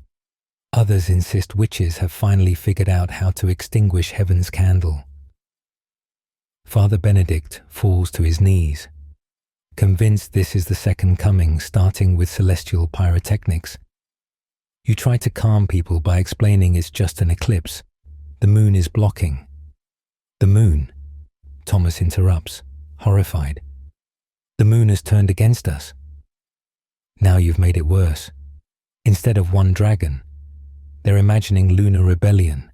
The moon, that fickle feminine celestial body, has clearly been corrupted by demonic forces and is attempting to murder the sun. This is what happens when women get power. Someone mutters, even celestial women. The village erupts into organized panic. Church bells ring frantically, not to tell time, but to scare away whatever's eating the sun. Pots and pans are beaten. Dogs are kicked to make them howl. The noise is supposed to frighten the cosmic dragon into regurgitating our star. You watch grown adults screaming at the sky, genuinely believing their kitchenware percussion will save the world. It's touching and terrifying in equal measure. Father Benedict orders immediate confession. If the world's ending, everyone needs clean souls. A line forms outside the church, people desperately trying to remember every sin. The baker confesses to using sawdust in his bread. The miller admits to keeping extra grain. Suddenly, everyone's guilty of something, and they're speed confessing like it's the final round of a particularly high-stakes game show. The priest can barely keep up, granting absolution in bulk. How long will it last? Someone asks you, since you seem to know this was coming. Fatal mistake. Now you're not just aware of the eclipse, you predicted it. Obviously, you're in league with whatever's causing it. How else would you know the exact timing of heaven's assault? You try explaining astronomical calculations, but that just sounds like you've been computing Satan's schedule. Math itself becomes evidence of supernatural collaboration. The darkness deepens. Stars appear in daytime, which breaks everyone's brains. Stars are night things. Seeing them during day is like seeing fish flying or water burning, a fundamental violation of God's natural order. Some fall to their knees, praying. Others run in circles, unsure which direction is safe when the cosmos itself has gone mad. One woman starts giving away her possessions, convinced material goods are useless in the coming hellscape. Animals react to the eclipse, adding to the chaos. Roosters crow, thinking it's dawn. Cows head to barn, believing it's nighttime. Bats emerge, confused. The villagers interpret each animal behavior as prophetic. The roosters are announcing Judgment Day. The cows are seeking shelter from God's wrath. The bats are clearly demons made visible by the supernatural darkness. Every natural response becomes a supernatural portent. You notice the air getting cooler and mention it. Another mistake. Now you're tracking the eclipse's effects like you're monitoring your own spell. The temperature drop isn't from reduced solar radiation. It's the chill of death approaching. Hell is cold, despite the flames, because it lacks God's warmth. The eclipse is literally bringing hell's climate to Earth. Someone suggests building bigger fires, but others worry that might anger whatever's eating the sun. They compromise by building medium fires. At totality, when the sun's corona becomes visible, mass hysteria peaks. The glowing ring around the black disk looks exactly like a divine halo, if God were dead. Some interpret it as Christ's crown of thorns made celestial. Others see it as the dragon's flaming breath.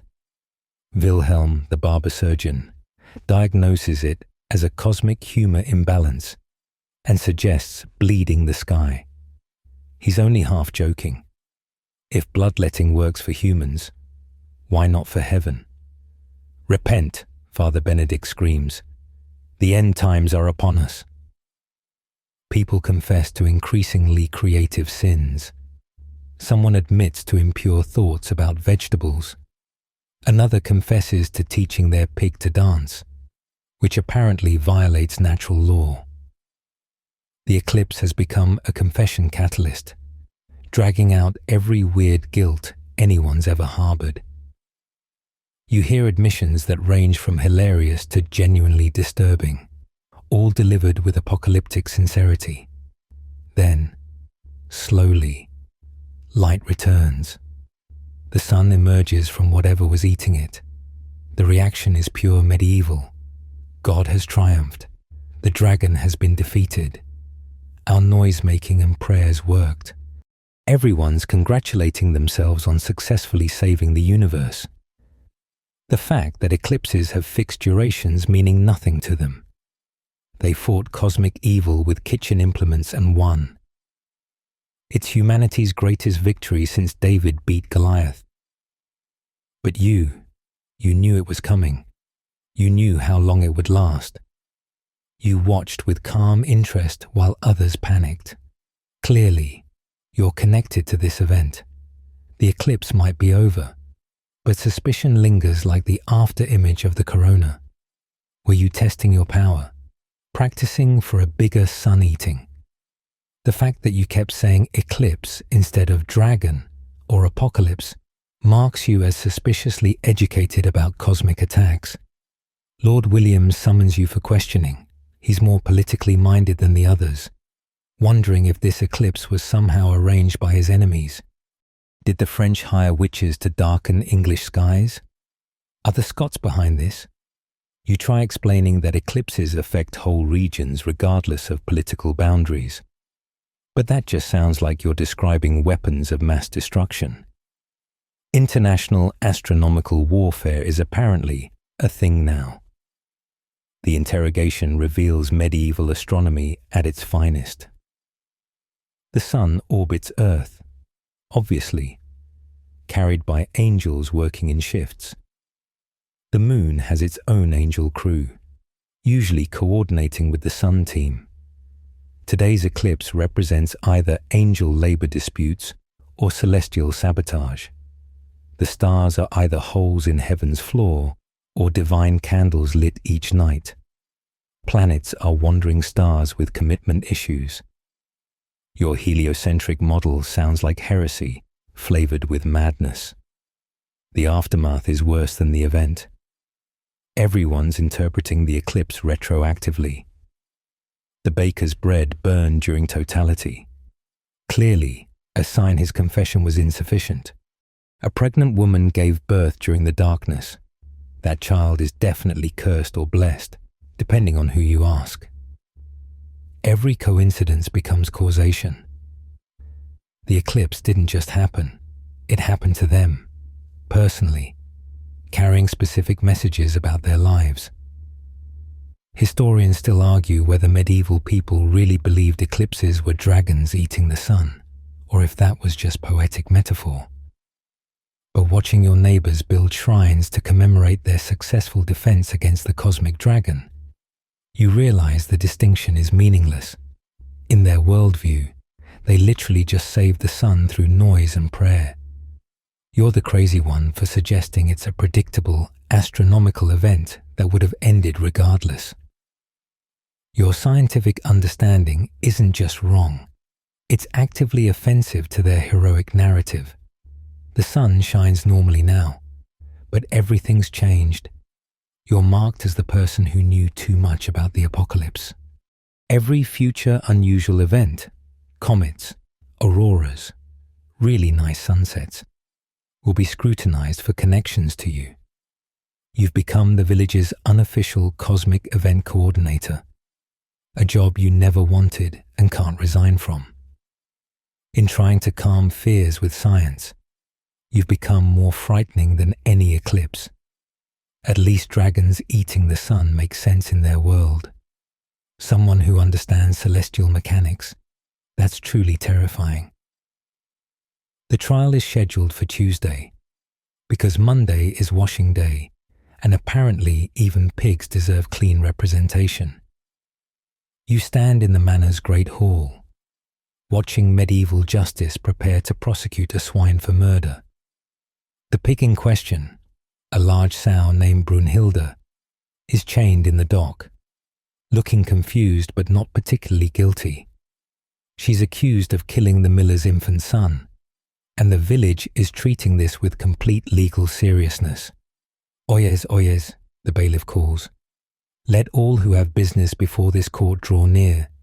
The business is determining whether a pig committed premeditated murder or justifiable homicide. You keep waiting for someone to laugh, to acknowledge the absurdity. Nobody does.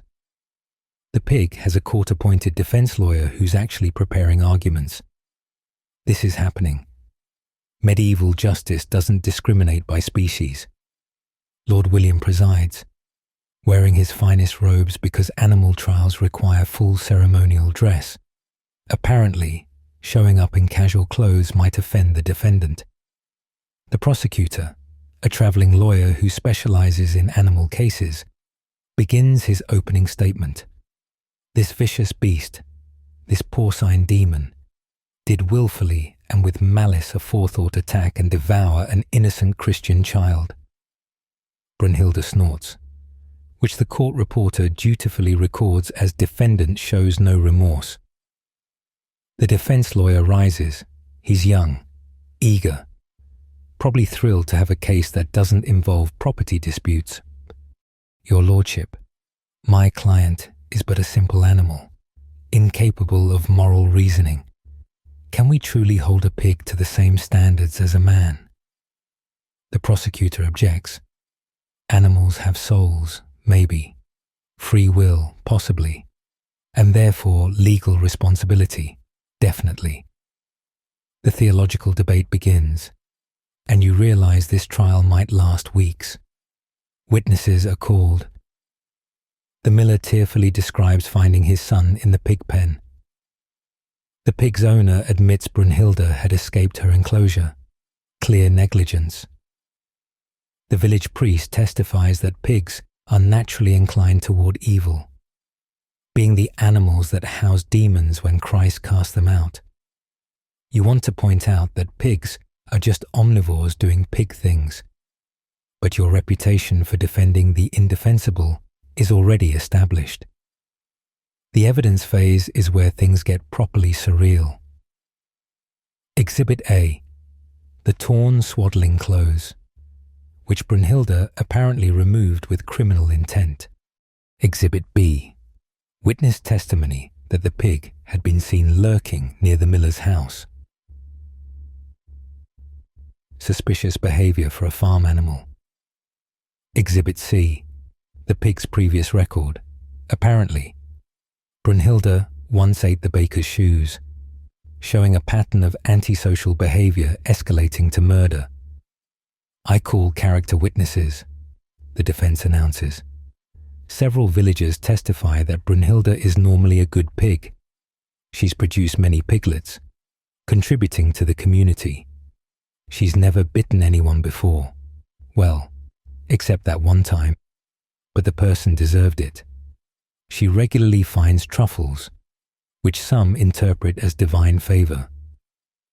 The defense is literally arguing that the pig's truffle hunting abilities should be considered as mitigating factors in a murder trial. The prosecutor counters with expert testimony. Brother Francis from the monastery explains that pigs are spiritually vulnerable creatures, easily possessed by demons. The fact that Brunhilde killed a baptized child suggests demonic influence. He recommends checking the pig for devil's marks, moles, unusual bristle patterns, or asymmetrical ears that might indicate satanic contracts. The court agrees. The pig must be examined. A committee is formed to inspect Brunhilde for signs of evil.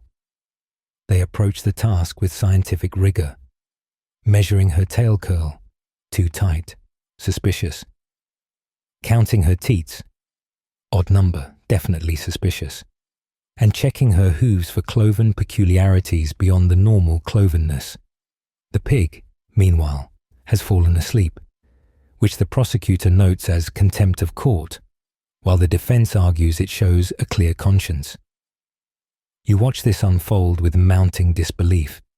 They're not just going through the motions. Everyone genuinely believes this pig deserves due process. The bailiff reads Brunhilde her rights. She has the right to remain silent, which pigs excel at. The court reporter carefully documents every oink and squeal.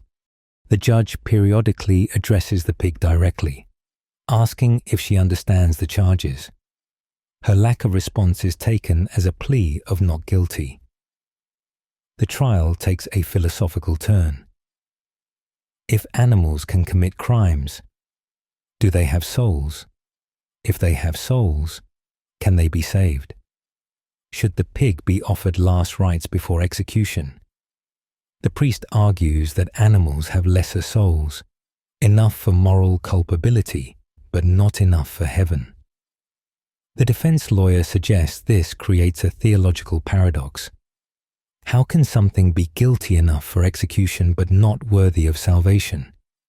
The debate rages while Brunhilde investigates whether the doc's wood is edible.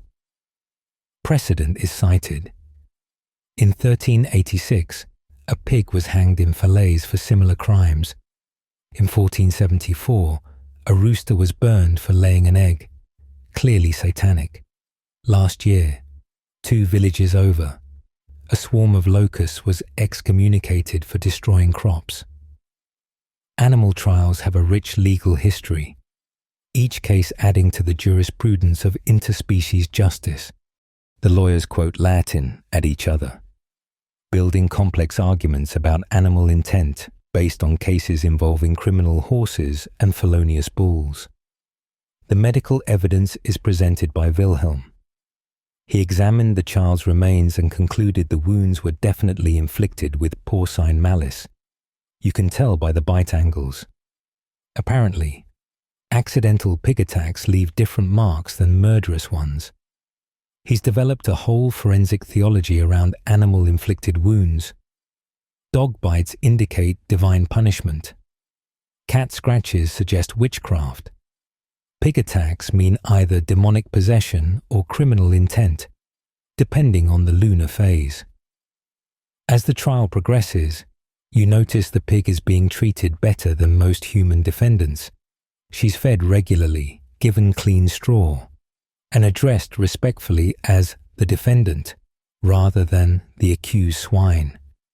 This isn't cruel mockery. It's sincere belief that justice must be served properly, even to pigs. The forms must be observed.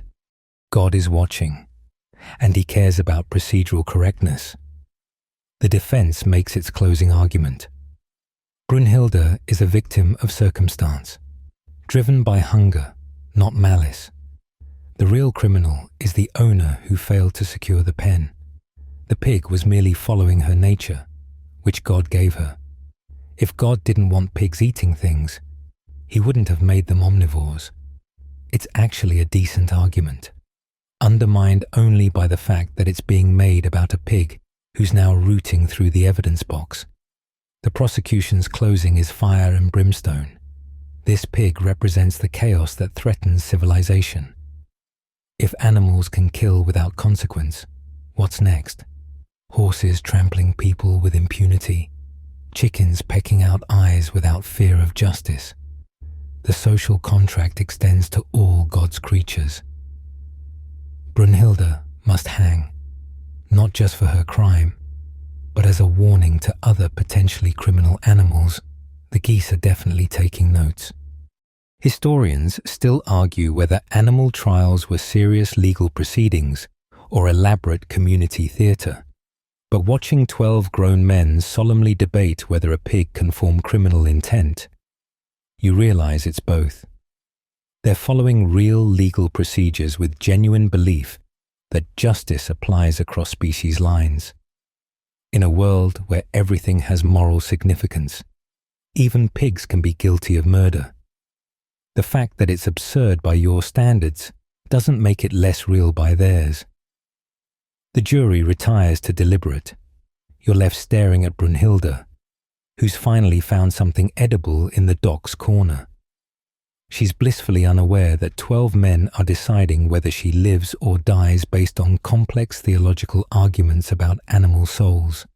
In an hour, she might be condemned to hang like a human criminal. Medieval justice doesn't do things by half measures. When they say all God's creatures are subject to his law, they mean it. Even the pigs. The pig was found guilty, but granted clemency due to her productive history as a mother. She was sentenced to exile instead of execution, which apparently is a thing you can do to pigs. Now you're walking through the village marketplace, trying to avoid further entanglements with medieval justice, when you encounter Master Hieronymus the alchemist. He set up a stall promising to demonstrate the sacred art of chrysopoeia, turning base metals into gold. Observe, Hieronymus declares, producing a crucible and various mysterious powders.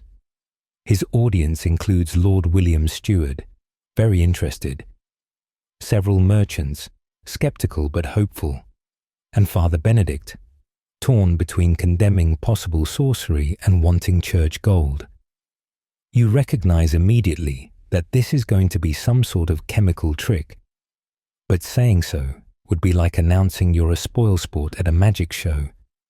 If the magic show could get you burned for heresy, Hieronymus launches into his spiel about the philosopher's stone, the prima materia, and the marriage of Sol and Luna. It's impressively incomprehensible, mixing actual chemical terms with astrological nonsense and religious metaphor. Mercury is both a metal and a planetary influence. Sulfur represents the soul, but also actual sulfur. Salt is the body of Christ and a crystalline substance. He's created an intellectual framework where anything can mean anything else, which conveniently makes him impossible to disprove. You watch him heat lead in his crucible, adding various powders with great ceremony.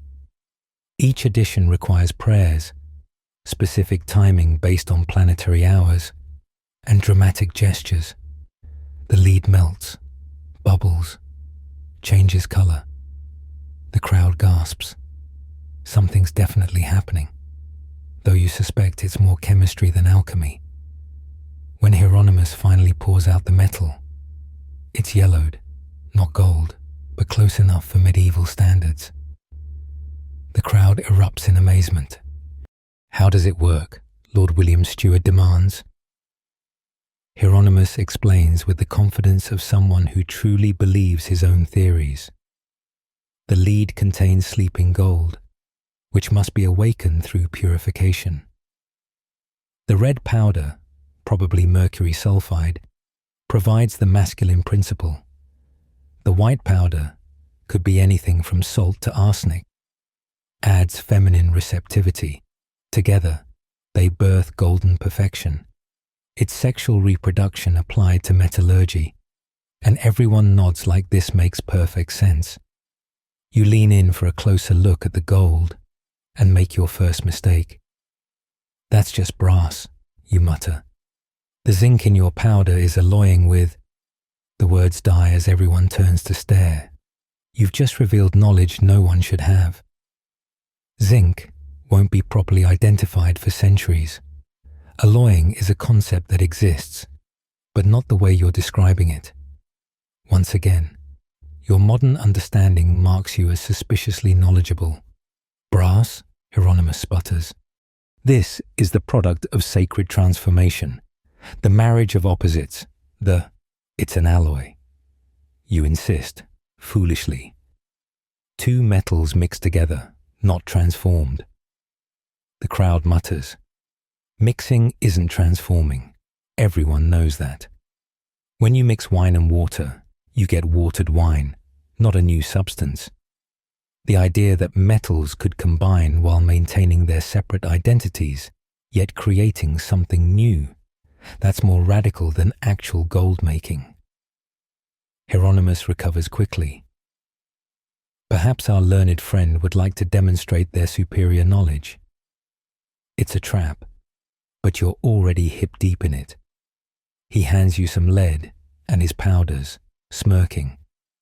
You realize you're about to either prove him wrong and mark yourself as a sorcerer, or fail and look foolish. There's no winning move, but pride makes you try anyway. You heat the lead, trying to remember basic chemistry, without proper tools or pure reagents. You're basically cooking with metal. You add what you think is zinc oxide, hoping to create brass deliberately. The crowd watches intently. Father Benedict fingers his cross. Wilhelm prepares to diagnose whatever demonic possession allows you to manipulate metals. The lead bubbles promisingly, then disappoints by remaining stubbornly lead-colored. See, Hieronymus crows, without the proper spiritual preparation, the metals refuse to transform. You want to explain about temperature controls and proper ratios, but that would dig your hole deeper. Instead, you're forced to admit failure, which paradoxically makes you seem more trustworthy. At least you're not successfully doing alchemy, which would definitely be witchcraft. Failing at it just makes you an overconfident fool. The discussion turns to alchemical theory, and you realize how sophisticated medieval proto-science actually is.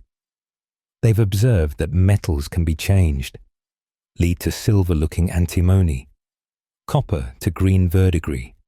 They've noticed that some transformations are reversible, others aren't. They've developed complex theories about why, involving planetary influences and spiritual purities. It's wrong, but it's systematically wrong, internally consistent within its own framework. Someone asks about the ultimate goal, the philosopher's stone itself. Hieronymus grows reverent. The stone isn't just about making gold. It's about perfecting nature, returning creation to its pre-fall state. Gold is incorruptible, eternal, perfect, like humanity was before Eden. Creating gold means participating in God's redemptive work. Alchemy isn't greed, it's theology expressed through chemistry. You're watching religion and science haven't separated yet, existing in an uncomfortable marriage.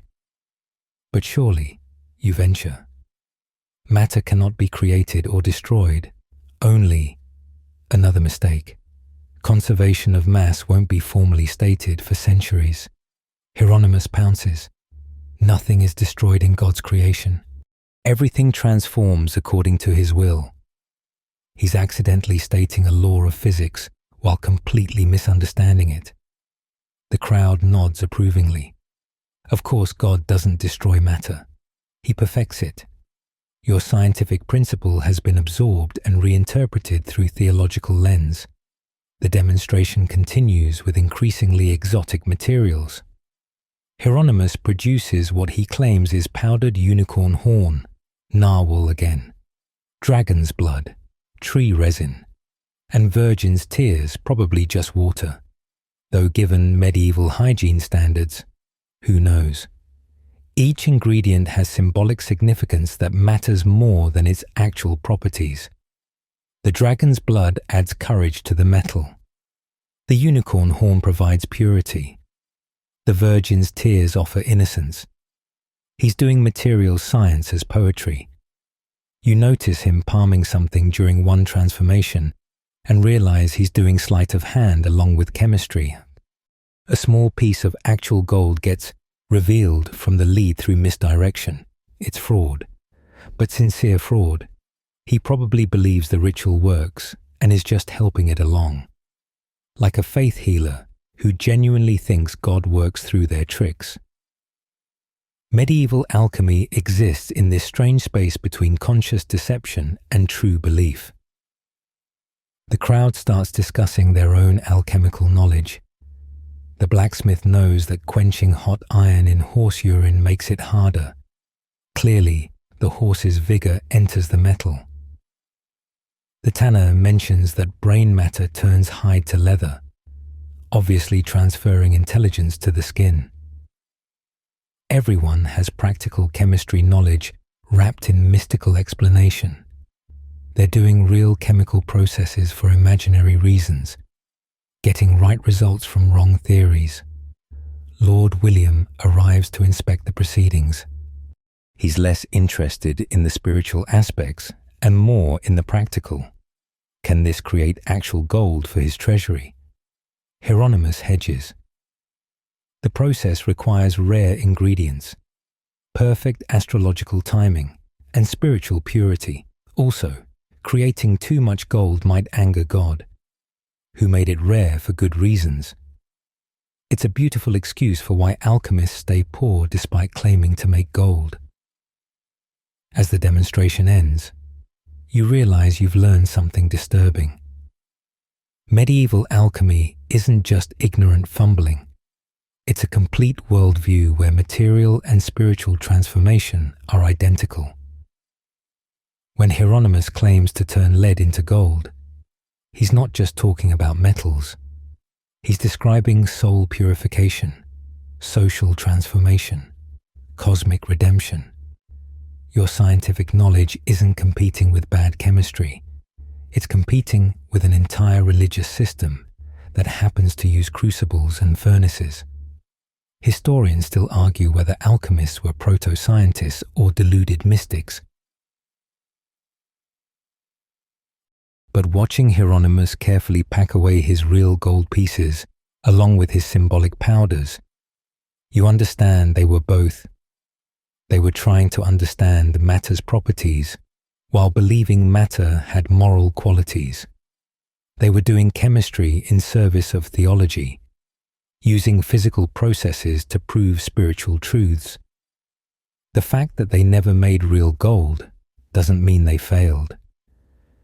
In their minds, they were doing something far more important, proving God's perfection was achievable through human effort. Your modern understanding of electrons and atomic numbers isn't just more accurate, it's infinitely less ambitious. They were trying to save the world one crucible at a time. You've been summoned to attend Goodwife Alice, who's heavily pregnant and experiencing complications. As the closest thing to someone with medical knowledge, a dangerous reputation you've accidentally cultivated, you're expected to help. What you find in the birthing chamber makes your blood run cold, not because of the birth itself, but because of the medieval pregnancy beliefs that are actively endangering both mother and child. She looked at her hair last month. The midwife explains gravely, "Now we fear the child will have a hair lip." This isn't a quaint superstition.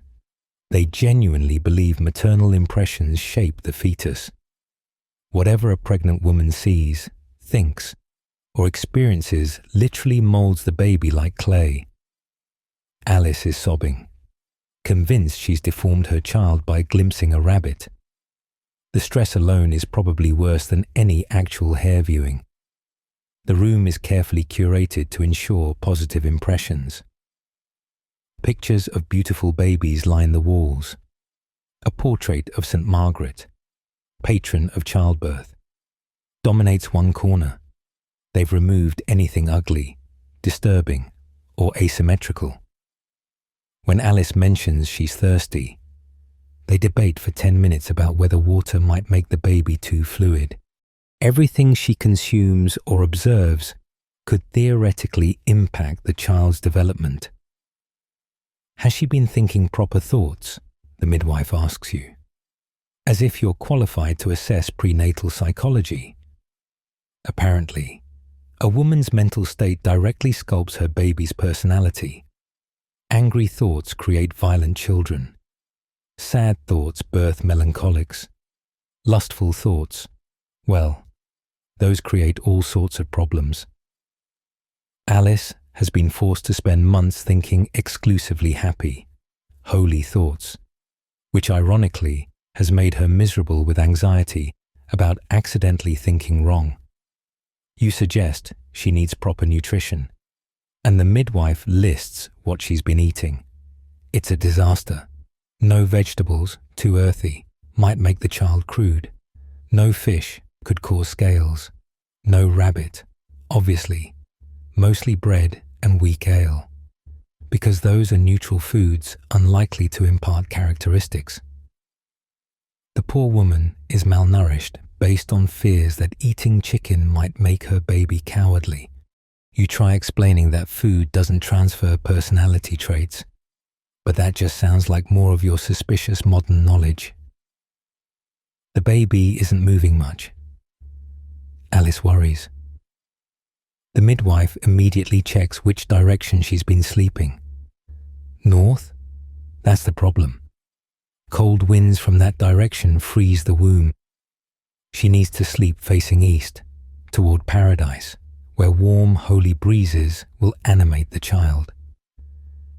You mention that fetal movement is related to development stages, not compass directions, earning looks of deep suspicion. How do you know about stages of development? Have you been cutting open pregnant women? The birthing chair is positioned according to astrological calculations. Mars must be in the right house, or the child will be born weak. The moon's phase determines everything from the length of labor to the baby's future temperament. Born during a waning moon, the child will be sickly. Full moon, probably a lunatic. New moon, blind or secretive. The idea that celestial bodies millions of miles away aren't personally invested in this birth seems absurd to them. Old Martha arrives with her birthing expertise, which consists mainly of sympathetic magic. She ties knots in a rope. When labor truly begins, they'll cut each knot to release the birth.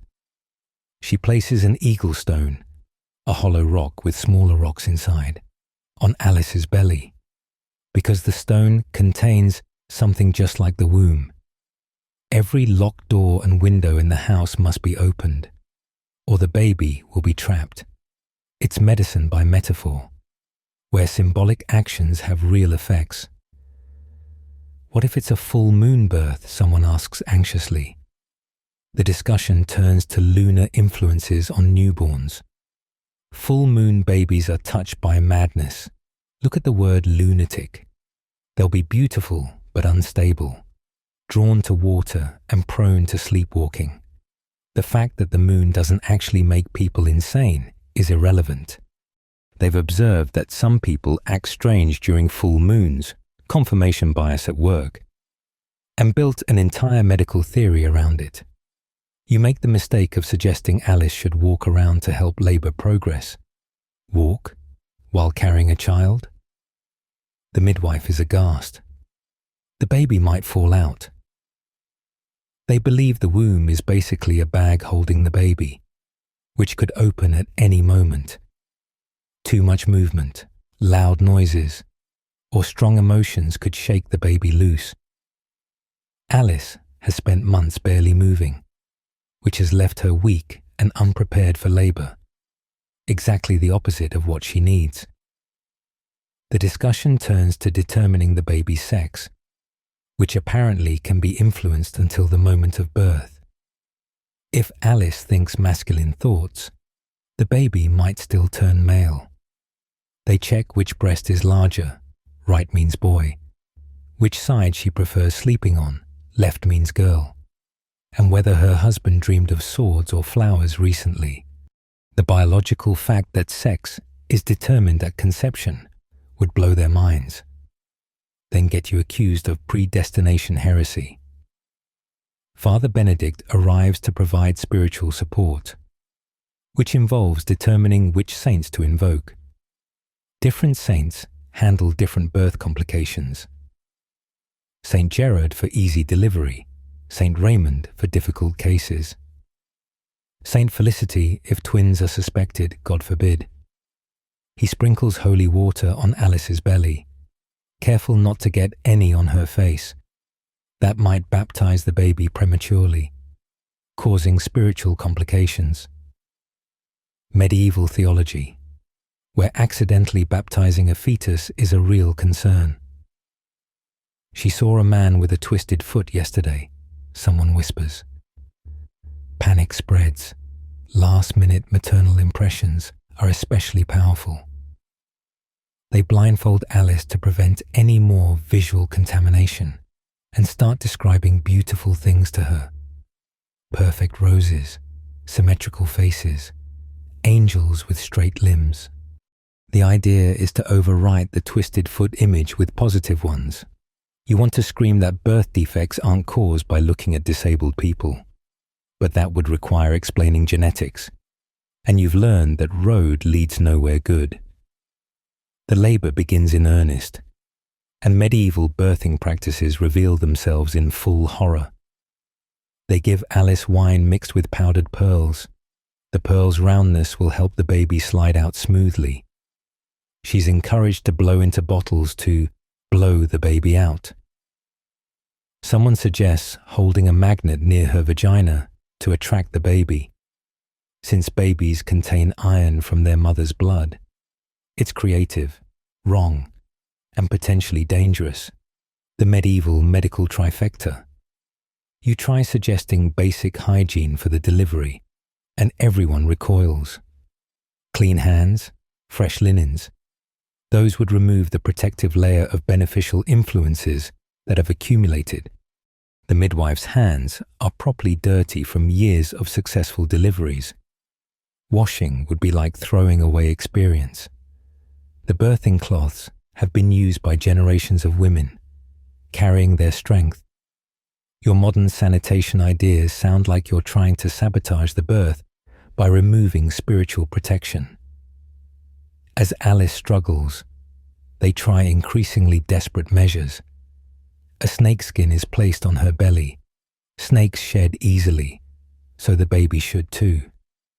They burn feathers under her nose because the bad smell will drive the baby out.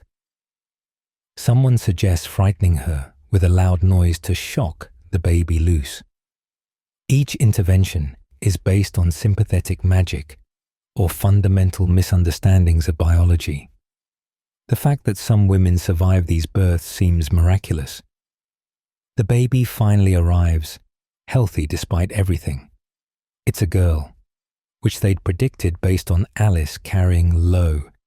The first thing they check isn't breathing or color, but birthmarks that might reveal what Alice saw during pregnancy. A red mark? She must have craved strawberries. A brown spot?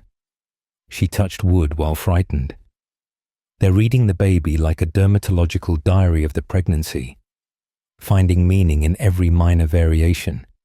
Immediately after birth, they wash the baby in wine to strengthen it, salt it like a ham to prevent corruption, and swaddle it so tightly it can't move.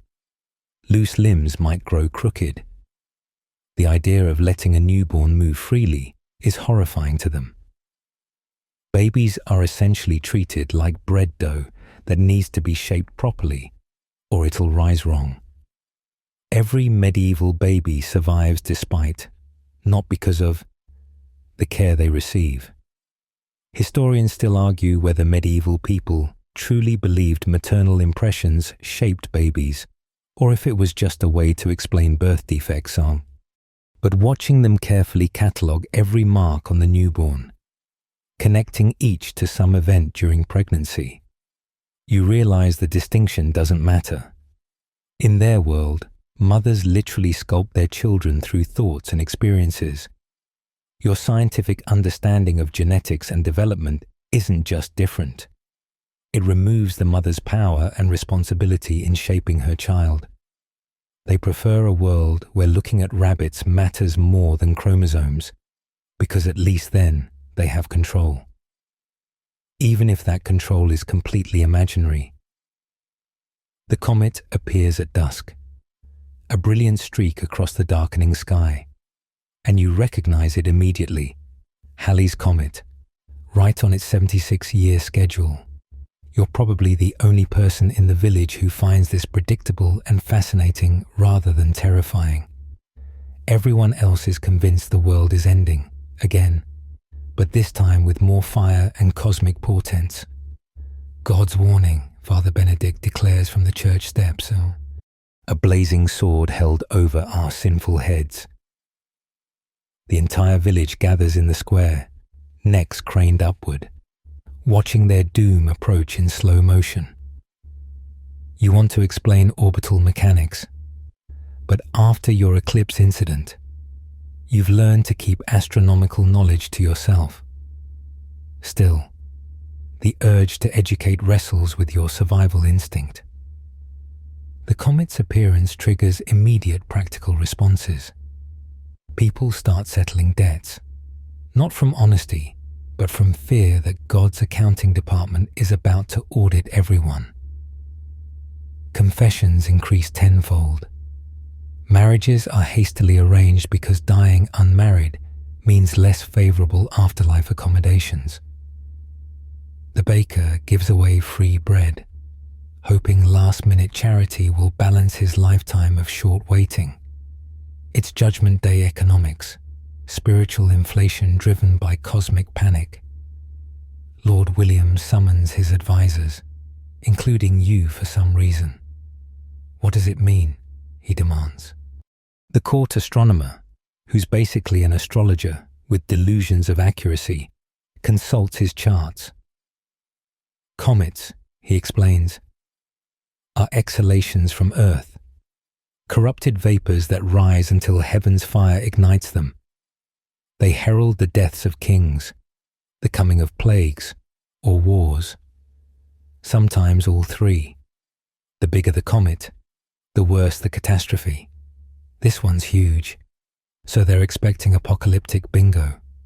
Perhaps, you venture carefully, it's just a celestial object following a regular path. The silence is deafening. Regular path. Comets are literally chaos made visible, disorder in heaven's perfect machinery. The astronomer explains patiently that stars follow God's plan. Planets wander within limits, but comets, They're cosmic anarchists, appearing without warning to deliver divine messages. Your suggestion of predictability sounds like claiming God sends scheduled mail. The village erupts in interpretation. The comet's tail points southeast, clearly indicating the Ottoman threat. Its color is reddish, blood and war. It appeared in Virgo, something about harvest or virginity or both. Everyone's an expert at reading cosmic symbolism. The blacksmith notes it looks like a forge flame and predicts a workshop fire. The vintner sees a wine stain and expects bad harvest. Confirmation bias will ensure someone's right. Proving comets really do predict the future. Old Martha has her own theory. Comets are dragons, celestial ones that live between the spheres. When they fly too close to Earth, we see their flaming breath. This one's particularly large, meaning it's ancient, probably the same dragon that tempted Eve. You start to point out that dragons aren't real. Then remember you're talking to people who put a pig on trial. In their reality, sky dragons make as much sense as your dirty snowball in space explanation. The medical implications are discussed at length. Comets poison the air with their fiery exhalations. Wilhelm, the barber surgeon, is already preparing treatments. Bloodletting to remove corrupted humours, theriac to counteract cosmic poison, and special amulets made from meteoric iron. The fact that no one's actually sick yet doesn't matter. Prophylactic bleeding is apparently a thing. Better to drain healthy blood now than wait for it to be corrupted by comet vapours. How long will it remain? Someone asks. The astronomer calculates based on its moral significance rather than orbital velocity. A comet warning against pride fades quickly. God doesn't belabor the obvious. One prophesying war might linger for months, building dread. This one's brightness suggests major announcement requiring extended display time. You know it'll be visible for weeks based on its trajectory. But explaining that would require mentioning you've been tracking celestial objects like some kind of wizard. The economic impact is immediate. Merchants stop traveling. Why risk roads when God's posting warnings overhead? Farmers debate whether to plant crops, if the world's ending. Agriculture seems pointless. But what if it doesn't end and you starve because you didn't plant? Medieval risk assessment. Balance immediate survival against potential apocalypse. Most hedge their bets, planting half their usual crops. God appreciates prudent pessimism. Father Benedict organizes religious responses, extra masses, processions, flagellant demonstrations, the full Catholic crisis menu. The comet is God's invoice for humanity's sins, and payment is due in suffering and supplication. You watch otherwise rational adults whip themselves bloody, convinced their pain might persuade the comet to leave. It's celestial customer service via self-harm. The worse you hurt yourself, the more likely God is to answer your complaint. The children react differently. With the horrifying adaptability of youth, they play comet games, running with burning sticks to imitate the tail. They dare each other to stare at it longest, believing it might blind them like the sun. One enterprising boy sells comet protection, basically pebbles he claims fell from its tail.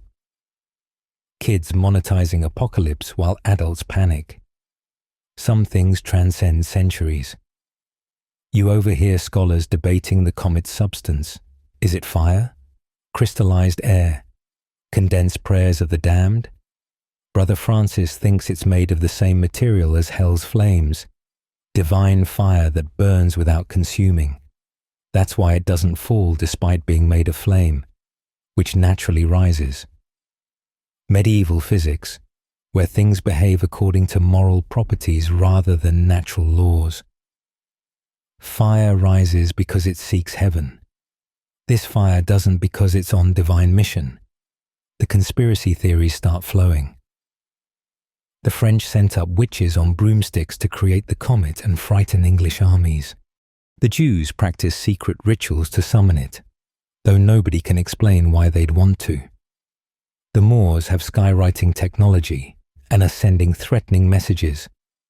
Every feared other gets blamed for the cosmic equivalent of a mean letter.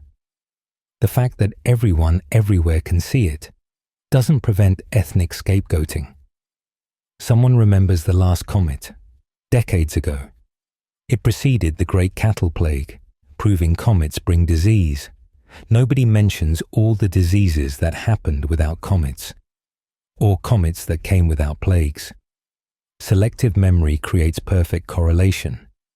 They're doing bad statistics with existential terror, finding patterns in randomness because chaos is scarier than even malevolent order. Peasants start reporting miraculous visions. The comet spoke to them, delivering personal messages. One claims it told him his neighbor stole his chicken, cosmic justice for poultry theft. Another says it revealed buried treasure locations.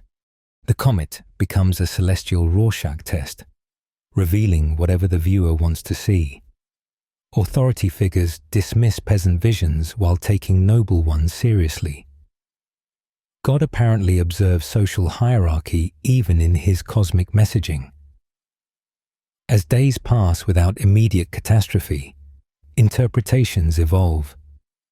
Maybe it's not warning of disaster, but announcing something wonderful. A new crusade, a holy birth, the discovery of Prester John's kingdom. The human need for meaning wrestles with reality's indifference. They'd rather believe in divine warnings than cosmic coincidence. Your scientific worldview offers predictability, but strips away significance. They prefer meaningful terror over meaningless beauty. Historians still argue whether medieval people genuinely feared comets or used them as convenient explanations for unrelated events. But watching your neighbors reorganize their entire lives around a chunk of ice and rock reflecting sunlight, you understand it doesn't matter. The comet is real. Their fear is real. And the changes they make are real. Your knowledge that it'll return in 76 years, regardless of human behavior, doesn't comfort anyone. They need this to mean something, even if that something is terrifying.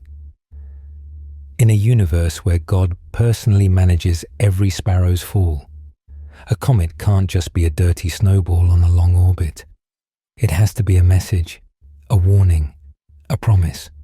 Otherwise, they'd have to confront the possibility that the universe is vast, indifferent, and operates without regard for human significance.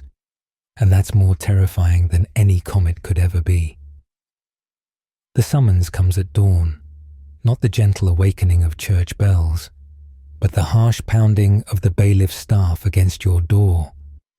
You're to appear before the Inquisition, not the Spanish one, that's still decades away, but a traveling Dominican inquisitor who's been following reports of your suspicious knowledge, your eclipse predictions, weather explanations, and worst of all, your claim that invisible creatures cause disease have finally accumulated into formal charges. Brother Conrad the Inquisitor is everything you'd expect. Gaunt, humorless, with eyes that have seen heresy in the shape of clouds and the pattern of fallen leaves. He's set up in the church, transforming the sacred space into a courtroom where your soul is on trial. The charges are read with theatrical precision, consorting with demons, possessing forbidden knowledge, corrupting Christians with unholy wisdom. It's basically a greatest hits compilation of every time you've opened your mouth. You claim to see creatures invisible to godly eyes. Brother Conrad begins. His voice is soft, which is somehow worse than shouting. Tell us, who revealed these hidden things to you? You want to explain microscopy, scientific method, the gradual accumulation of human knowledge. But those concepts don't exist here. In their worldview, all knowledge comes from two sources: God, through the church, or Satan, through everything else. There's no third option for independent discovery. The trial follows medieval logic, where evidence includes your inability to explain your knowledge's source. If you learned about invisible creatures from books, which books? Who wrote them? Were they approved by the church? If you discovered it yourself, how?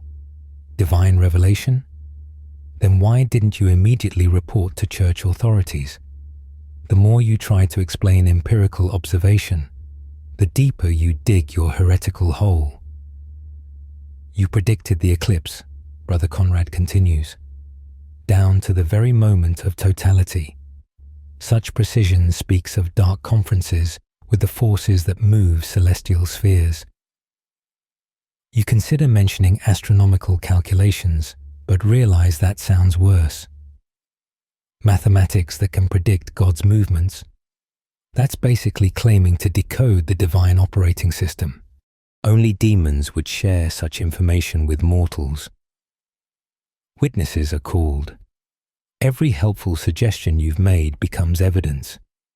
The baker testifies that you recommended washing hands before kneading, clearly trying to wash away God's blessing on honest labor. The midwife reports your claims about maternal nutrition, obviously attempting to interfere with divine will in shaping children. Even Thomas, trying to defend you, accidentally condemns you by praising your extensive knowledge. Where did it come from? He doesn't know. Suspicious. The theological examination begins. Brother Conrad has a doctorate in identifying heresy, which means he can find it anywhere. Do you believe in the four humours? You hedge. They're incomplete, but not entirely wrong. Heresy. God's design is perfect, not incomplete. Do you accept that demons cause disease? Another hedge.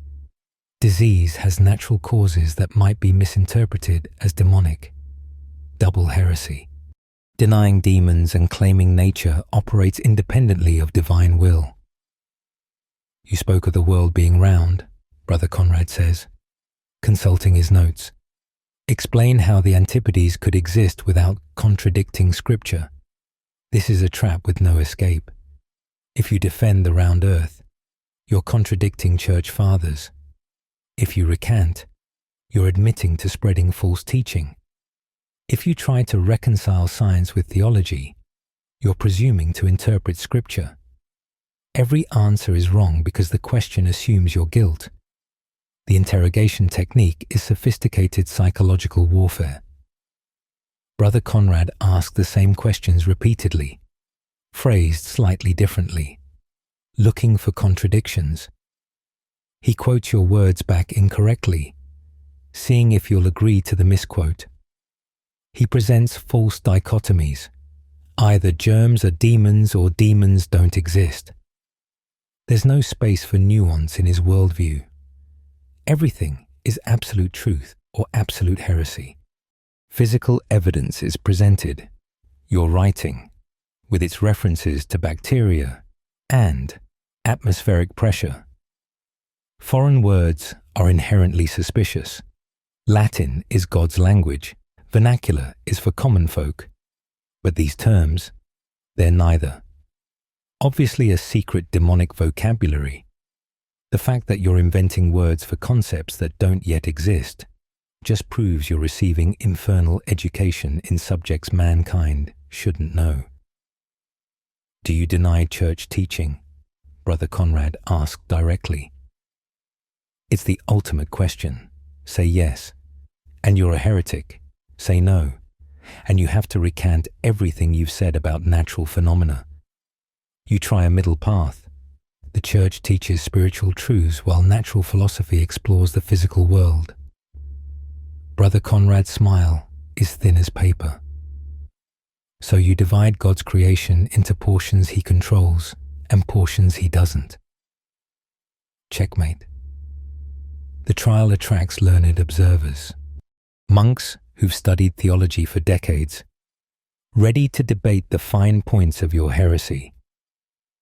You realize that medieval scholarship isn't stupid. It's brilliant within its own framework. These men can quote thousands of pages of text, conduct complex logical arguments, and build elaborate intellectual structures. They're just starting from premises that make your knowledge literally unthinkable. It's not ignorance you're fighting. It's an entirely different reality. Character witnesses speak on your behalf, making things worse. Yes, you've helped people. Suspicious, charitable impulses probably driven by guilt. Yes, you attend Mass, clearly maintaining cover for your heretical activities. Yes, you seem pious. The devil's greatest servants always do. Medieval justice inverts everything positive into potential negative.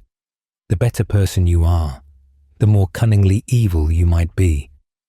Brother Conrad presents his theological conclusion.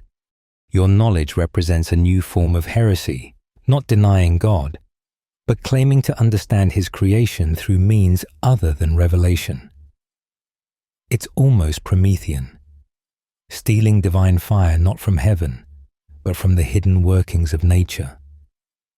You're not accused of worshipping Satan, but of bypassing God's intended limitations on human understanding. It's a sophisticated charge that recognizes the threat of empirical knowledge to reveal truth. The verdict seems predetermined, but Brother Conrad offers mercy, public recantation. Admit your errors, acknowledge that disease comes from sin. The world is flat, and invisible creatures are delusions planted by demons. Accept public penance, probably involving fun activities like wearing a hair shirt and eating bread and water for a year. Live the rest of your life never speaking of what you know. It's intellectual suicide, but it beats actual burning. You realize this is the medieval worldview's immune system in action. Not stupidity or cruelty, but self-preservation. If invisible creatures cause disease instead of demons, if the world is round instead of centered on Jerusalem, if natural laws operate independently of divine will, then everything unravels. The entire social, moral, and spiritual order depends on their cosmology being true. Your knowledge isn't just different. It's an existential threat to their reality. The court waits for your response. Recant and live a lie, or maintain truth and burn. Neither option is acceptable to your modern mind, but those are the only choices in their world. You think of all the future scientists who'll face this same dilemma, forced to choose between truth and survival. Galileo mumbling, "And yet it moves," after his recantation. Bruno burning rather than deny infinite worlds. You open your mouth to speak, knowing that whatever you say, you've already lost. In their world, your knowledge is indistinguishable from dark sorcery, your scientific method from demonic communion. The tragedy isn't that they're wrong, it's that within their worldview, they're absolutely right. You are dangerous. Your ideas would destroy their universe. The question is whether you'll let them destroy you to preserve it. The silence stretches as you stand before Brother Conrad, weighing truth against survival. But before you can speak, something shifts in the air, a collective exhaustion with the relentless fear, the constant apocalypses, the endless demons lurking in every shadow.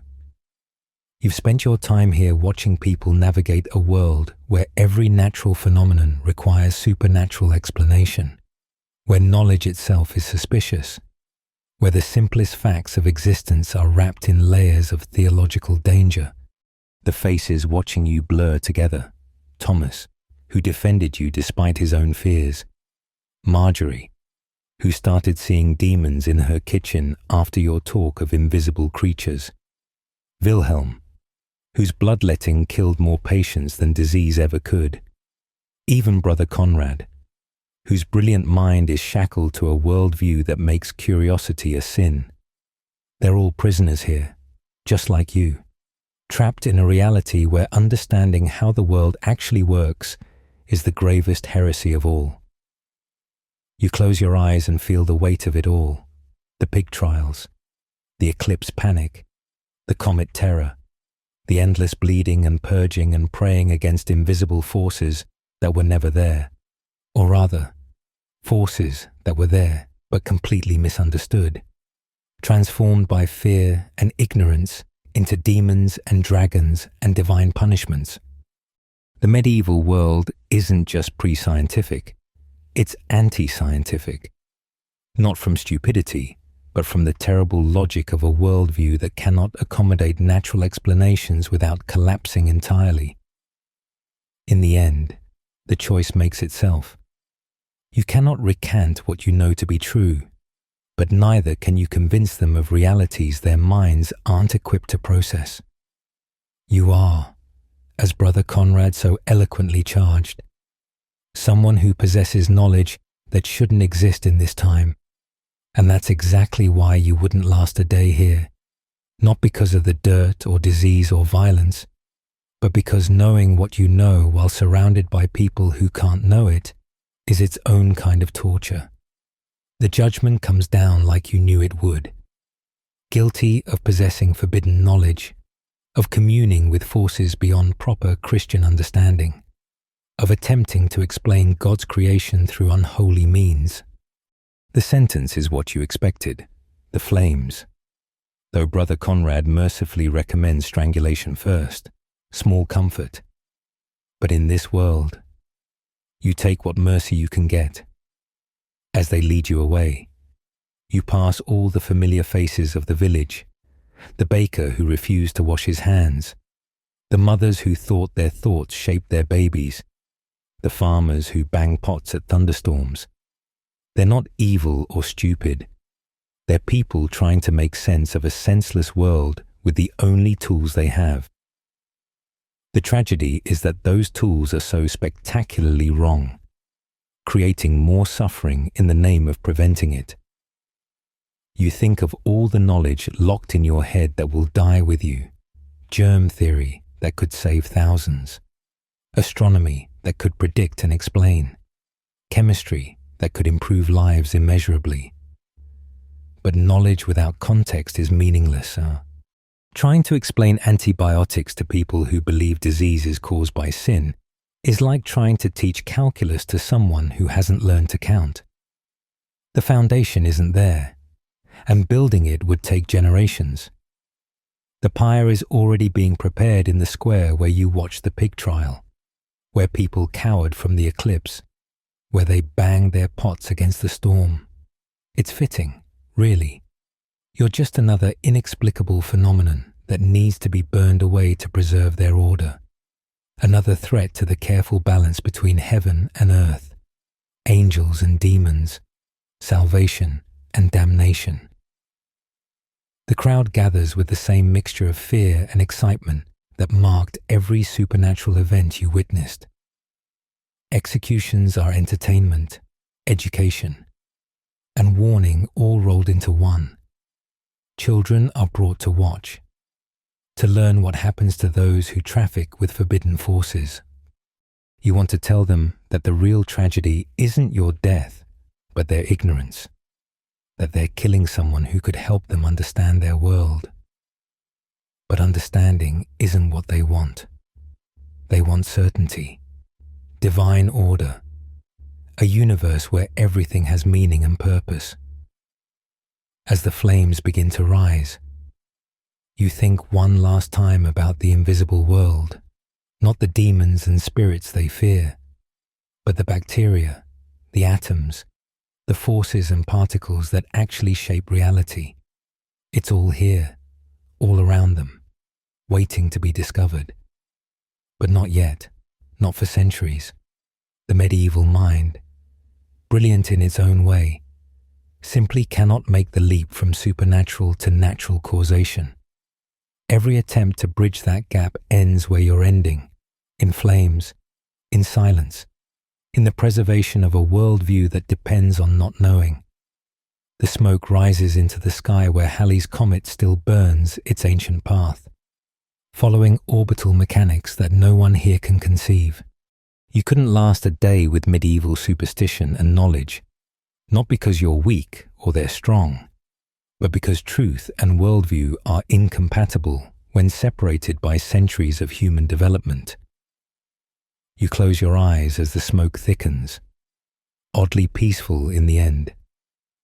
You tried to bring tomorrow's knowledge to yesterday's world, and yesterday won. It always does. The flames consume flesh and bone, but not ideas. Those will wait, patient as stone, for minds ready to think them. Someday, someone will rediscover what you knew. They'll face their own inquisitions, their own pyres, their own impossible choices between truth and survival. But eventually, inevitably, the invisible world will reveal itself, not through divine revelation or demonic whispers, but through the slow, painful, beautiful process of human discovery.